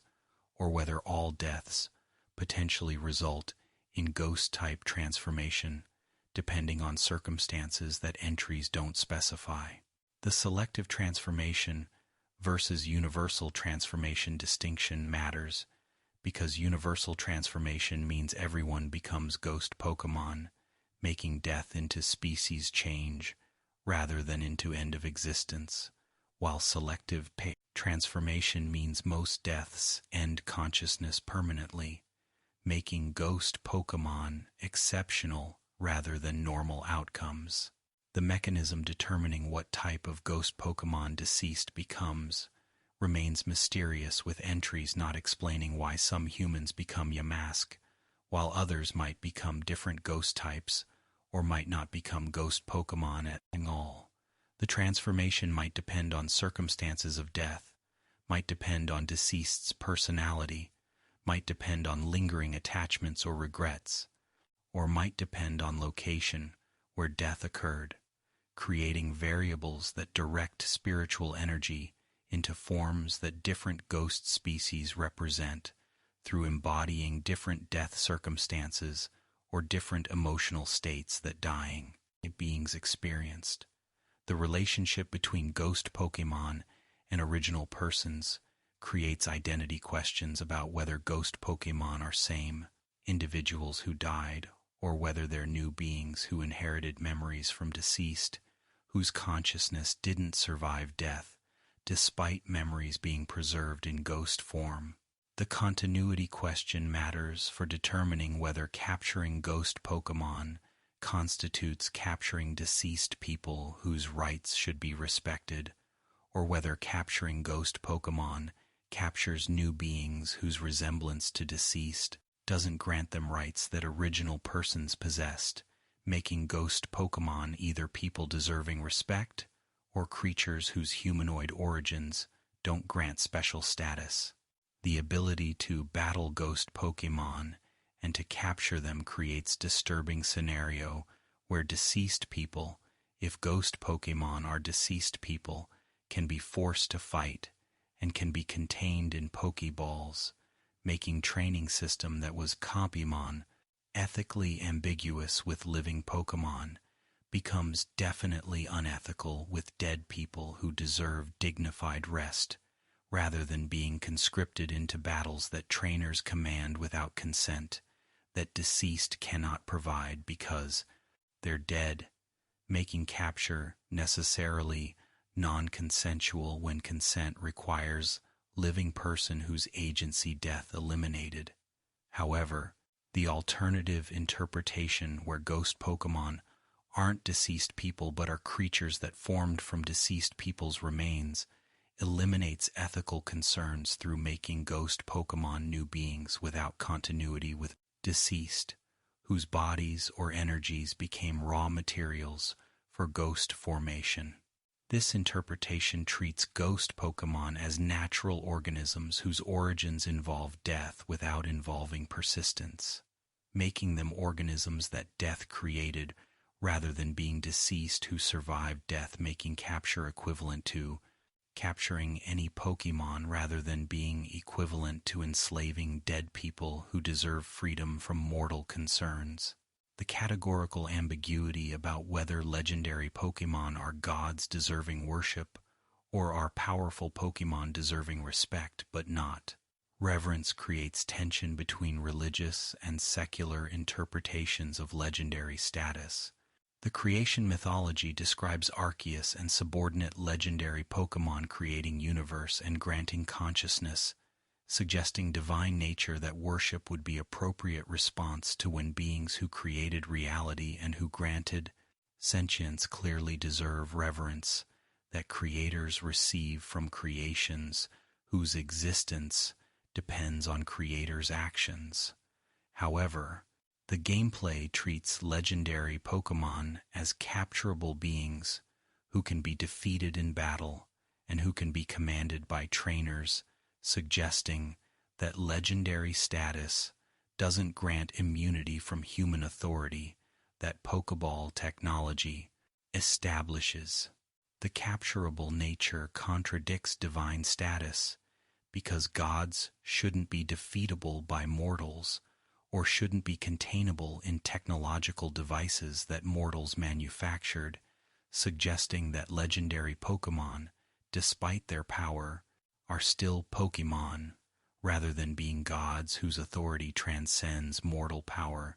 making them subject to mortal authority when humans possess tools for capturing them. The resolution might distinguish between legendary Pokémon's cosmic roles and their embodied power, where they perform divine functions while possessing finite power that can be overcome through sufficient force. This framework allows legendary Pokémon to be both gods who structure reality and Pokémon who can be defeated, making them divine in function while mortal in vulnerability, creating hybrid status where godhood doesn't require invulnerability, but instead requires importance to cosmic function, regardless of whether physical combat can be won or lost against mortal opponents. The religious practices that humans direct toward legendary Pokémon suggest that some people treat them as gods deserving worship, while other people treat them as powerful Pokémon deserving respect, creating cultural variation where traditional cultures maintain religious relationships, while modern cultures secularize legendary Pokémon into natural phenomena that science can study and technology can control. The cultural variation reflects broader tensions between religious and scientific worldviews, where traditional societies see world as animated by consciousness, requiring spiritual engagement, while modern societies see world as mechanism, requiring technological manipulation. The ethical implications of capturing legendary Pokémon depend on whether they're gods or Pokémon, because capturing gods constitutes blasphemy that religious ethics condemns, while capturing Pokémon constitutes normal practice that training culture accepts. The games don't address ethical dimensions of legendary capture beyond treating it as achievement that skilled trainers can accomplish, suggesting that developers favor secular interpretation where legendary status doesn't grant immunity from capture, making legendary Pokémon special Pokémon rather than being gods whose capture would be conceptually impossible or morally forbidden. The inconsistency between lore and gameplay creates ludonarrative dissonance, where story treats legendary Pokémon as cosmic powers, while gameplay treats them as especially strong Pokémon, creating disconnect between narrative significance and mechanical reality. The dissonance might be inevitable consequence of translating mythology into gameplay, because making legendary Pokémon truly divine would mean making them uncapturable and undefeatable,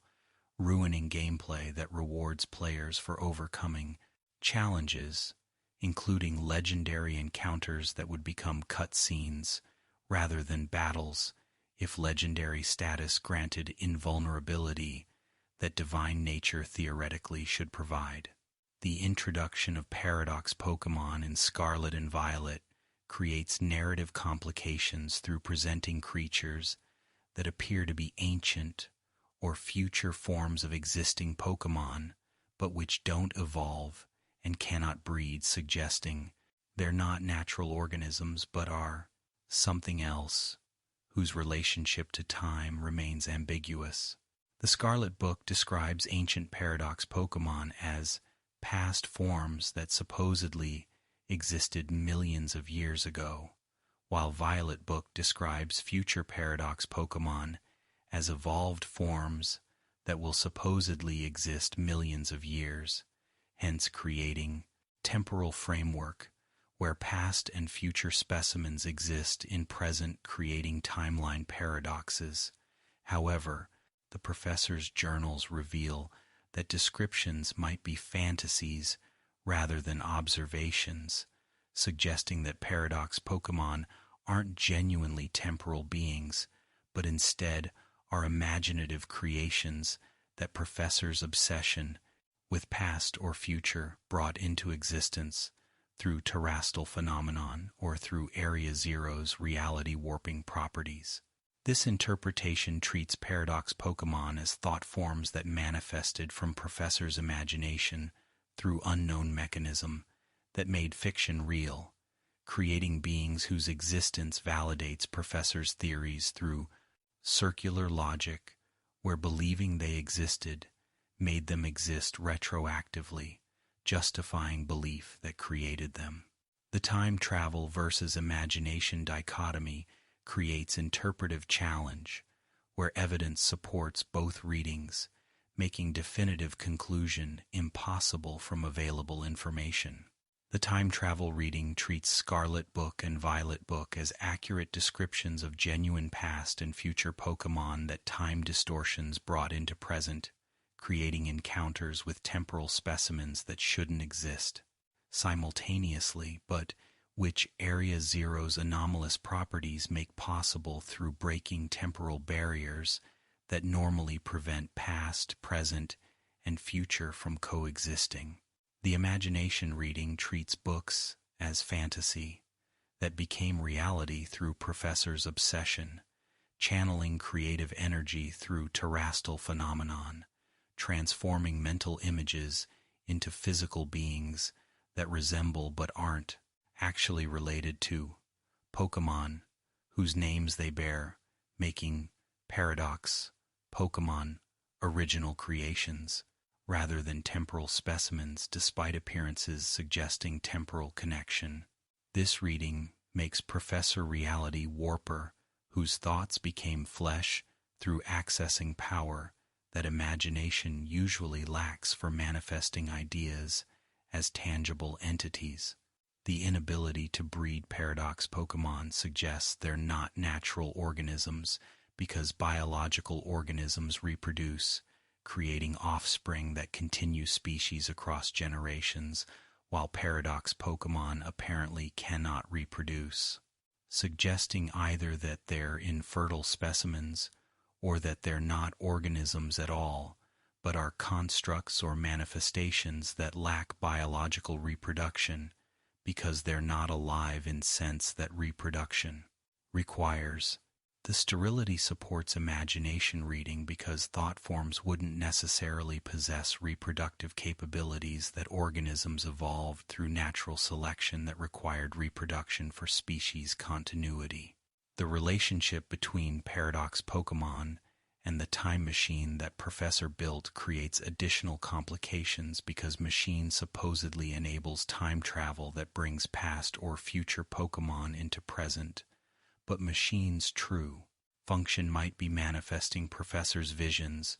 rather than accessing genuine temporal specimens. The ambiguity serves narrative purposes, allowing players to interpret according to preferences, whether those preferences favor science fiction, time travel, or favor fantasy, reality warping, making paradox Pokémon simultaneously, both and, neither through designed ambiguity that resists definitive interpretation. The official history describes Darkest Day as catastrophe caused by Eternatus crash landing in Galar 3,000 years ago, spreading Dynamax energy throughout region, creating crisis that heroes with Zacian and Zamazenta resolved through defeating or sealing Eternatus, whose containment prevented further catastrophe. However,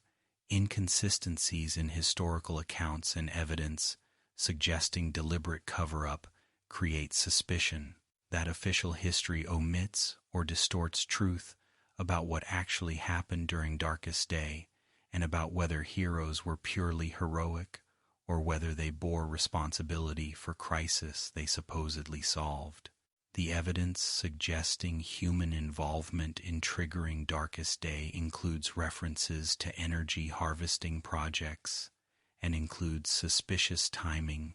where crisis occurred shortly after technological advances that might have disturbed Eternatus or might have attracted its attention, creating scenario where human activity caused or exacerbated crisis rather than being innocent victims of natural disaster.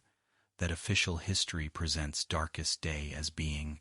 the possible human causation would complicate hero narrative through making heroes responsible for fixing problem they created, making salvation less impressive when saviors cause disaster requiring intervention. The relationship between Eternatus and wishing stars that contain Dynamax energy creates connection, suggesting that energy that humans use for Dynamaxing comes from Eternatus, whose body apparently generates or radiates Galar particles that enable phenomenon. The dependency on Eternatus makes Galar civilization parasitic on alien being, whose imprisonment provides energy that society requires for functioning, creating ethical problem, where keeping Eternatus sealed serves human interests, while ignoring Eternatus's interests in freedom-making containment policy that prioritizes human welfare over Eternatus's rights. The revelation that Eternatus is Ultra Beast from space, rather than being native, legendary Pokémon, changes moral calculations about whether imprisoning it was justified, because imprisoning alien who crashed accidentally differs from imprisoning native being who attacked deliberately. If Eternatus didn't choose to come to Galar, but instead crash-landed against its will, then subsequent imprisonment constitutes injustice, where injured alien is imprisoned for needing assistance, making Galar civilization villains rather than victims when they exploited vulnerable alien for energy that imprisonment made accessible. Chairman Rose's plan to trigger second Darkest Day through awakening Eternatus for solving future energy crisis demonstrates how desperation can lead to repeating historical tragedies when leaders believe they understand forces better than ancestors who sealed those forces, recognizing dangers that descendants discount through arrogance that assumes superior knowledge justifies risks that prudent caution would avoid. The plan's failure vindicated ancestors' decision to seal Eternatus while revealing that modern technology cannot control what ancient wisdom sealed, creating validation for traditional knowledge that modern science dismissed as Superstition. The relationship between Zacian, Zamazenta, and the original heroes remains murky, with legends not clarifying whether legendary Pokémon chose heroes or whether heroes somehow compelled legendary Pokémon into service through artifacts that rusted forms suggest were external tools, rather than being intrinsic parts of legendary Pokémon's bodies. The rusted sword and rusted shield imply that weapons weren't biological but were forged, suggesting that heroes might have controlled legendary Pokémon through artifacts rather than through genuine partnership, creating coercion. Interpretation where heroes enslaved legendary Pokémon for fighting Eternatus, making heroes morally ambiguous figures whose methods were questionable even if results were beneficial. The fundamental mystery underlying all specific mysteries is what Pokémon World is and how it relates to our reality. Whether Pokémon World is alternate Earth in parallel universe, whether it's future Earth after evolution diverged from our timeline, whether it's past Earth before recorded history, whether it's completely separate world without connection to our reality, or whether it's something else entirely that familiar categories don't capture. The relationship to our world affects interpretation of everything else because different relationships create different frameworks for understanding what Pokémon are and what their existence means. The occasional references to real-world locations in early Pokédex entries suggest Pokémon World is our Earth, with regions being fictionalized versions of real locations, Kanto being Kanto, Yoto being Kansai, Hoenn being Kyushu, Sinnoh being Hokkaido, Unova being New York, Kalos being France, Alola being Hawaii, Galar being Great Britain, Paldea being Iberia, creating framework where Pokémon World is parallel Earth, where Pokémon exist instead of or alongside normal animals, whose existence entries occasionally reference. However, later games avoid real-world references, creating ambiguity about whether early references were canonical or were mistakes that later productions corrected through removing connections to our reality to making Pokémon World independent setting rather than being alternate Earth. The shift might represent intentional world-building decision where developers wanted complete fictional world rather than wanting fictionalized version of real world, creating separation that makes Pokémon World self-contained reality rather than being commentary on or variation of our reality. The multiverse elements introduced through ultra wormholes and through dimensional travel create framework where multiple realities exist simultaneously, making our world potentially one dimension, while Pokémon World is another dimension, creating parallel universes that occasionally intersect through wormholes or through Palkia's space manipulation. The multiverse interpretation allows both separation and connection, making Pokémon World independent from our world, while allowing theoretical possibility of contact through dimensional travel that games depict as possible through sufficient technology or through legendary Pokémon's powers. The simulation hypothesis that some fan theories propose treats Pokémon World as computer simulation or virtual reality,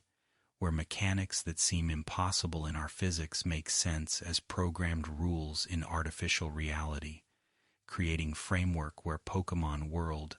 isn't physical reality but is digital reality whose laws are code rather than being natural laws that physics describes. The simulation hypothesis explains impossible biology and impossible physics through treating them as programmed features rather than as natural phenomena, making contradictions into intentional design choices rather than being idiotic world-building errors. The philosophical question about whether Pokémon World's reality status matters creates meta-consideration about whether understanding what Pokémon World is changes appreciation of stories set there, or whether enjoying stories doesn't require resolving ontological status of setting. The question parallels questions about whether understanding that Middle-earth is fictional diminishes enjoyment of Lord of Rings, or whether fiction's power comes from emotional and imaginative engagement rather than from belief that stories describe actual events, making reality status irrelevant to value that narratives provide through whatever reality they possess. The ultimate question isn't what Pokémon lore means within fictional universe, but what Pokémon mythology means for us as audiences who engage with stories about creatures who embody natural forces, who represent consciousness's aspects, who demonstrate that bonds transcend species boundaries, and who participate in creation myths that mirror and diverge from our religious traditions, creating mythology that is simultaneously familiar and alien through combining recognizable elements in unfamiliar configurations. Pokémon mythology serves similar functions that real-world mythology serves through providing narratives that explain origins, that assign meaning to natural phenomena, that illustrate moral lessons, that create shared cultural references, and that satisfy human need for stories that make sense of existence through imposing narrative structure on chaos, that raw experience presents without inherent meaning, requiring interpretation that stories provide through giving events, a significance that suffering or joy, randomly distributed, wouldn't possess without frameworks that myths supply for making experience meaningful. The creation myths featuring Arceus echo monotheistic traditions where single deity creates universe through will alone, requiring no materials or assistance, creating everything from nothing through divine fiat. The echo makes Arceus familiar to audiences raised in monotheistic cultures, while differences, Arceus being Pokémon rather than being transcendent deity, Arceus being capturable rather than being ineffable, Arceus delegating functions rather than managing directly, create distance that makes Pokémon mythology distinct from Abrahamic traditions despite structural similarities. The legendary trios and duos who govern elements or locations echo polytheistic traditions, where multiple deities divide authority over different domains, creating specialized gods responsible for specific phenomena rather than single god, managing everything directly. The polytheistic echoes make legendary Pokémon familiar to audiences knowledgeable about Greek, Norse, Hindu, or other polytheistic mythologies, while differences make them distinct, creating synthetic mythology that borrows from multiple traditions without belonging exclusively to any single tradition. The themes of balance and harmony that legendary conflicts illustrate echo East Asian philosophical traditions, emphasizing equilibrium between opposing forces whose balance maintains cosmic order that extremes would disrupt. The emphasis on balance through conflict between Groudon and Kyogre, between truth and ideals, between life and destruction, creates narratives where neither side should dominate, making wisdom consist of maintaining equilibrium rather than achieving victory, creating moral framework where compromise is virtue rather than weakness. The bonds between humans and Pokémon that training system formalizes represent relationships between humans and nature, between humans and animals, between humans and divine, or between humans and technology, depending on how Pokémon are interpreted, making training into metaphor that applies broadly to human experience beyond literal creature catching that gameplay involves. The metaphorical reading makes Pokémon mythology into commentary about relationships that matter in our lives, whether relationships with pets, with environment, with spirituality, or with tools creating resonance that makes Pokémon meaningful beyond surface entertainment that children's game might superficially appear to provide. The narrative of child leaving home to discover world and to make difference through individual agency that every Pokémon game follows represents universal coming-of-age journey that mythology has explored across cultures through hero journeys where protagonists leave familiar for unfamiliar, face challenges that test character, and return transformed, having gained wisdom that adventure provided. The structure makes Pokémon games into myth that players enact through playing, creating participatory mythology, where audience doesn't just hear myth but lives myth through avatar, whose journey players direct, making players protagonists in their own hero journeys that games facilitate. And so we conclude our comprehensive journey through Pokémon lore, having explored creation myths explaining reality's origins through Arceus's divine will, regional legends describing titans whose conflicts shaped geography, legendary Pokémon whose duties maintain cosmic balance, ancient civilizations whose ruins preserve lost knowledge, prophecies foretelling disasters requiring intervention, cults exploiting legendary power, mysteries about Pokémon, origins and consciousness,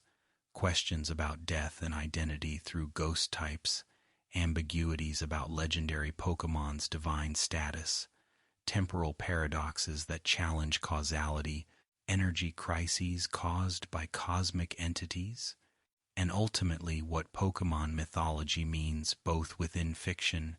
and for us as audiences who engage with stories that resonate despite being about impossible creatures in impossible worlds. Pokémon lore demonstrates that children's franchise can support sophisticated mythology, rivaling complexity of real-world religious traditions through developing cosmology, explaining universal origins, through creating pantheon of divine beings with defined roles and relationships, through establishing moral frameworks, teaching lessons about balance and partnership, through preserving mysteries that interpretation cannot resolve, and through connecting individual games into cohesive narrative, spanning decades of releases that built mythology incrementally, through adding layers that enriched, rather than contradicting previous entries, creating rare example of multimedia franchise, maintaining narrative coherence across generation-spanning development. The enduring appeal of Pokémon mythology comes partly from its accessibility that welcomes casual audiences while rewarding dedicated students who study details, discovering connections and implications that surface understanding misses, and partly from its flexibility that accommodates multiple interpretations, allowing religious readings, scientific readings, philosophical readings, or simple entertainment readings, depending on what audiences seek from engagement with stories that support varied approaches through designed ambiguity that resists reducing mythology to single definitive interpretation. The mysteries that remain unresolved about Pokémon origins, about consciousness in Pokéballs, about death's true nature, about legendary status meaning, about temporal mechanics, about cosmic entities' purposes, about what world actually is, create space for continued speculation and discussion that resolved mythology wouldn't permit through providing definitive answers that would close investigation, making mysteries features rather than flaws that keep mythology alive. Through ongoing interpretation that audiences contribute through theories and through debates that resolved canon would eliminate by making discussion unnecessary when official answers would settle questions that ambiguity leaves open for exploration. The lore serves practical purpose for Game Freak through providing narrative justification for gameplay mechanics, through creating contexts for introducing new Pokémon and new regions, through maintaining continuity that rewards longtime fans while remaining accessible to newcomers, and through generating content for expanded universe, including anime, manga, movies, and merchandise that all draw from lore, for creating stories that extend beyond games while remaining compatible with mythological framework that core series establishes through each generation's contribution to growing canon. But beyond practical considerations, Pokémon lore demonstrates that mythology matters even in modern age, that stories about origins and about divine beings serve psychological and cultural functions, regardless of whether anyone believes them literally, that shared narratives create communities who bond through mutual engagement with stories that become cultural touchstones,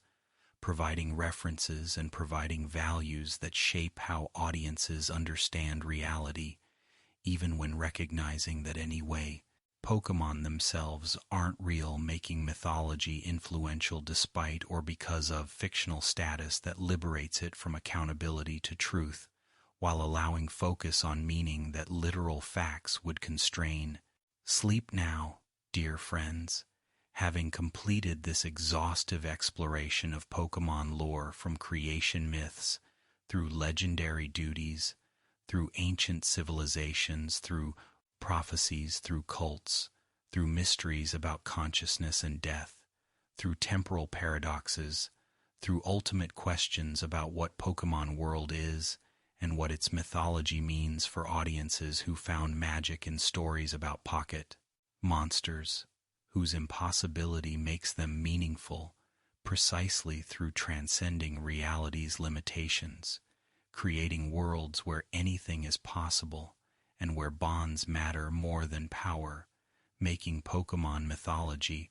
ultimately about mythology, connection between humans and creatures, between generations of players, between childhood wonder and adult understanding, between what is and what could be if reality were kinder than physics permits, making mythology into hope that stories preserve across time. Thank you for accompanying this journey through every layer of Pokémon lore, from surface plots through hidden histories, through contradictions, through mysteries, through meanings that extend beyond fiction into our lives, where stories matter even when we know they're stories, because meaning doesn't require truth for affecting how we see world and how we see ourselves within world that Pokémon helps us understand through metaphors about partnership, about growth, about facing challenges, about maintaining balance, and about believing in possibilities that cynicism would dismiss, but which imagination recognizes as real in ways that matter more than physical reality could demonstrate, through limiting us to what exists rather than inspiring us toward what could exist if we had courage to pursue visions that Pokémon mythology encourages, through showing worlds where impossible is ordinary and where ordinary is miraculous. May your dreams be filled with legends whose truths transcend facts, with mysteries whose ambiguities enrich rather than frustrate, with connections between stories that create cohesive meaning from fragmented narratives, with ancient wisdom preserved in ruins waiting for rediscovery, with prophecies foretelling transformations that you will participate in creating, with partnerships transcending boundaries that separation would impose, with balance between opposing forces that both contribute to harmony, and with understanding that mythology matters not for teaching history but for teaching humanity what we value, what we fear, what we hope, what we dream, and who we might become if we learned lessons that stories teach, through showing rather than through telling, making Pokémon lore ultimately about us, despite being ostensibly about creatures from fictional world that mirrors our world's truths, through fantasy, that reality cannot achieve while remaining realistic. Rest peacefully, knowing that stories matter, that lore enriches experience, that mysteries inspire investigation, that mythology preserves wisdom, that legends guide action, and that Pokemon's narrative universe demonstrates that children's entertainment can support sophisticated thought without losing accessibility, that makes it beloved across generations who found different meanings at different life stages, but who all discovered that pocket monsters matter beyond what surface engagement suggests when depth reveals itself to those willing to look carefully at what seems simple until examined closely, revealing complexity that shallow observation misses. Good night, dear trainers and lore keepers. Sleep gently among myths and legends. Dream of Arceus's creation, of legendaries maintaining balance, of heroes chosen by destiny, of mysteries waiting for answers, and of stories that never end because each telling adds meaning that previous versions didn't contain, making mythology, living tradition that grows through engagement rather than being fixed text, whose meaning was determined by original authors and cannot change through interpretation, that audiences contribute through bringing themselves to stories that incomplete without readers who complete them. Sweet dreams of ultimate truths. Rest in knowledge that seeking answers matters even when questions resist resolution. Good night forever, dear friends who appreciate that stories teach truths that facts cannot demonstrate. Until we meet again in dreams where legends walk among us and where truth is whatever meaning we create through engagement with narratives that become real through our belief, making fiction true in ways that physical reality acknowledges, through cultural influence that mythology exerts over civilizations whose values reflect stories they tell about origins, about purposes, about relationships, and about what matters in lives, that stories help us understand through providing frameworks for making sense of existence that chaos alone wouldn't organize without myths imposing order through narrative structure. Sleep well in Pokemon's mythology. Good night. The journey is complete, but legends never end. Rest now among eternal stories.